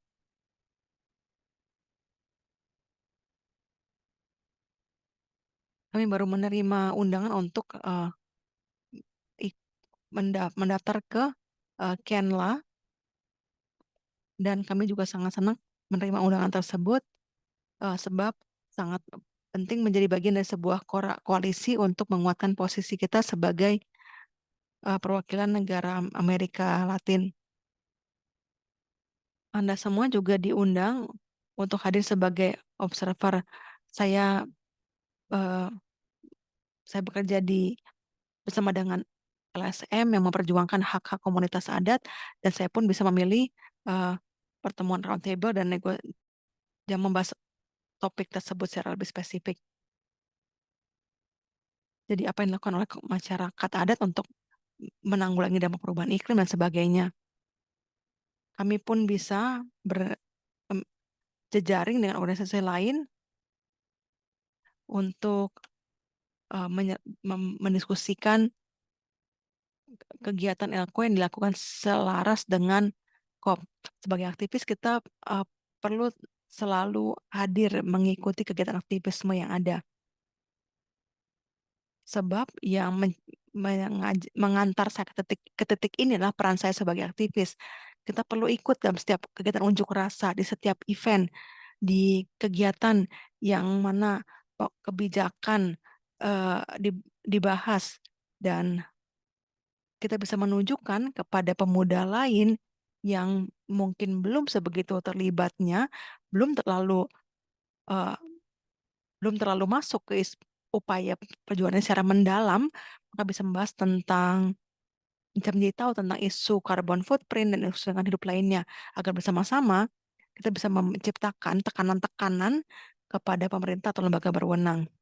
Jadi aktivisme ini akan menguatkan peran kita sebagai eh, sebagai pihak yang bisa memiliki pengaruh. Dan saya rasa kita bisa betul-betul membuktikan keterwakilan kita. Karena di balik dari kehadiran dan partisipasi di event tersebut ada eh, upaya aktivisme yang sebegitu besarnya yang dilaksanakan oleh mahasiswa, pemuda, dan ini adalah kerja keras dari akar rumput yang nyata dari negara kita berasal. Dengan demikian,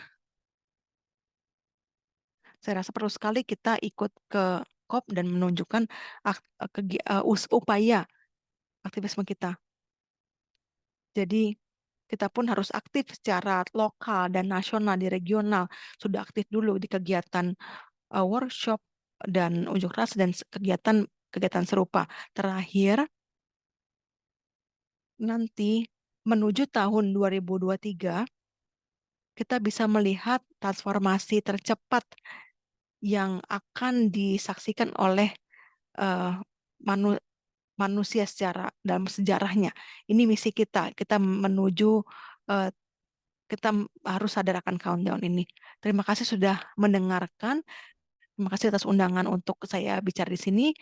Dan jika ada pertanyaan, saya akan terbuka saja. Informasi detailnya pun termuat di sini.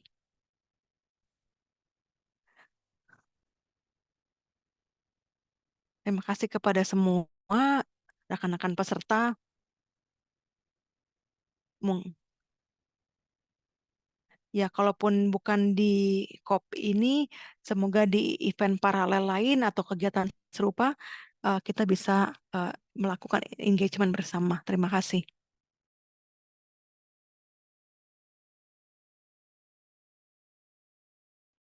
Terima kasih, Miguel. Presentasi yang sangat powerful.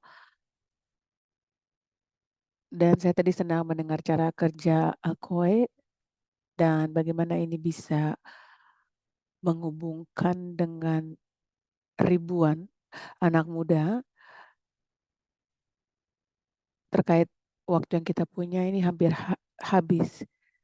Tetapi yang saya tangkap dari 3 presentasi adalah banyak peluang untuk bisa berjejaring sebelum dan di saat COP, dan kita lihat bagaimana seluruh pendukung saling bekerja sama dan bisa melihat keterkaitan dan kerjasama dari masing-masing pihak. Saya tahu harusnya kita sekarang, tetapi kalau boleh, ya saya akan izinkan dulu 1-2 pertanyaan sebelum saya tutup sesi ini. Kalau ada silakan ditulis di kotak chat atau Anda bisa angkat tangan. Di sini saya lihat ada satu pertanyaan untuk Faith dari Heidi. Senang sekali mendengar tentang WJC, apa hubungan antara WJC dan juga agenda nasional dan juga focal point dari agenda nasional. Silakan Faith. Ini pertanyaan yang sangat bagus ya. Jadi National Agenda Focal Point di dalam pemerintah. Jadi ini berkait, ini juga melibatkan pemerintah yang menangani bidang iklim ada hubungan yang sangat erat dengan focal point national agenda, dan biasanya berkaitan dengan Bonn meeting atau di COP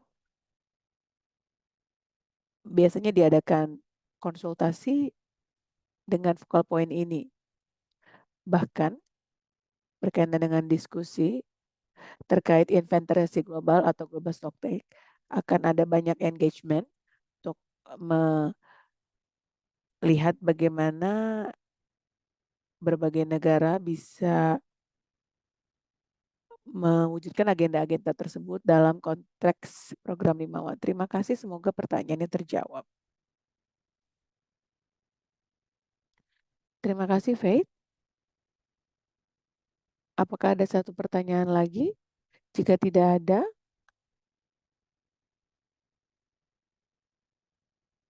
berarti kita bisa selesai. Baik, itu saja berarti.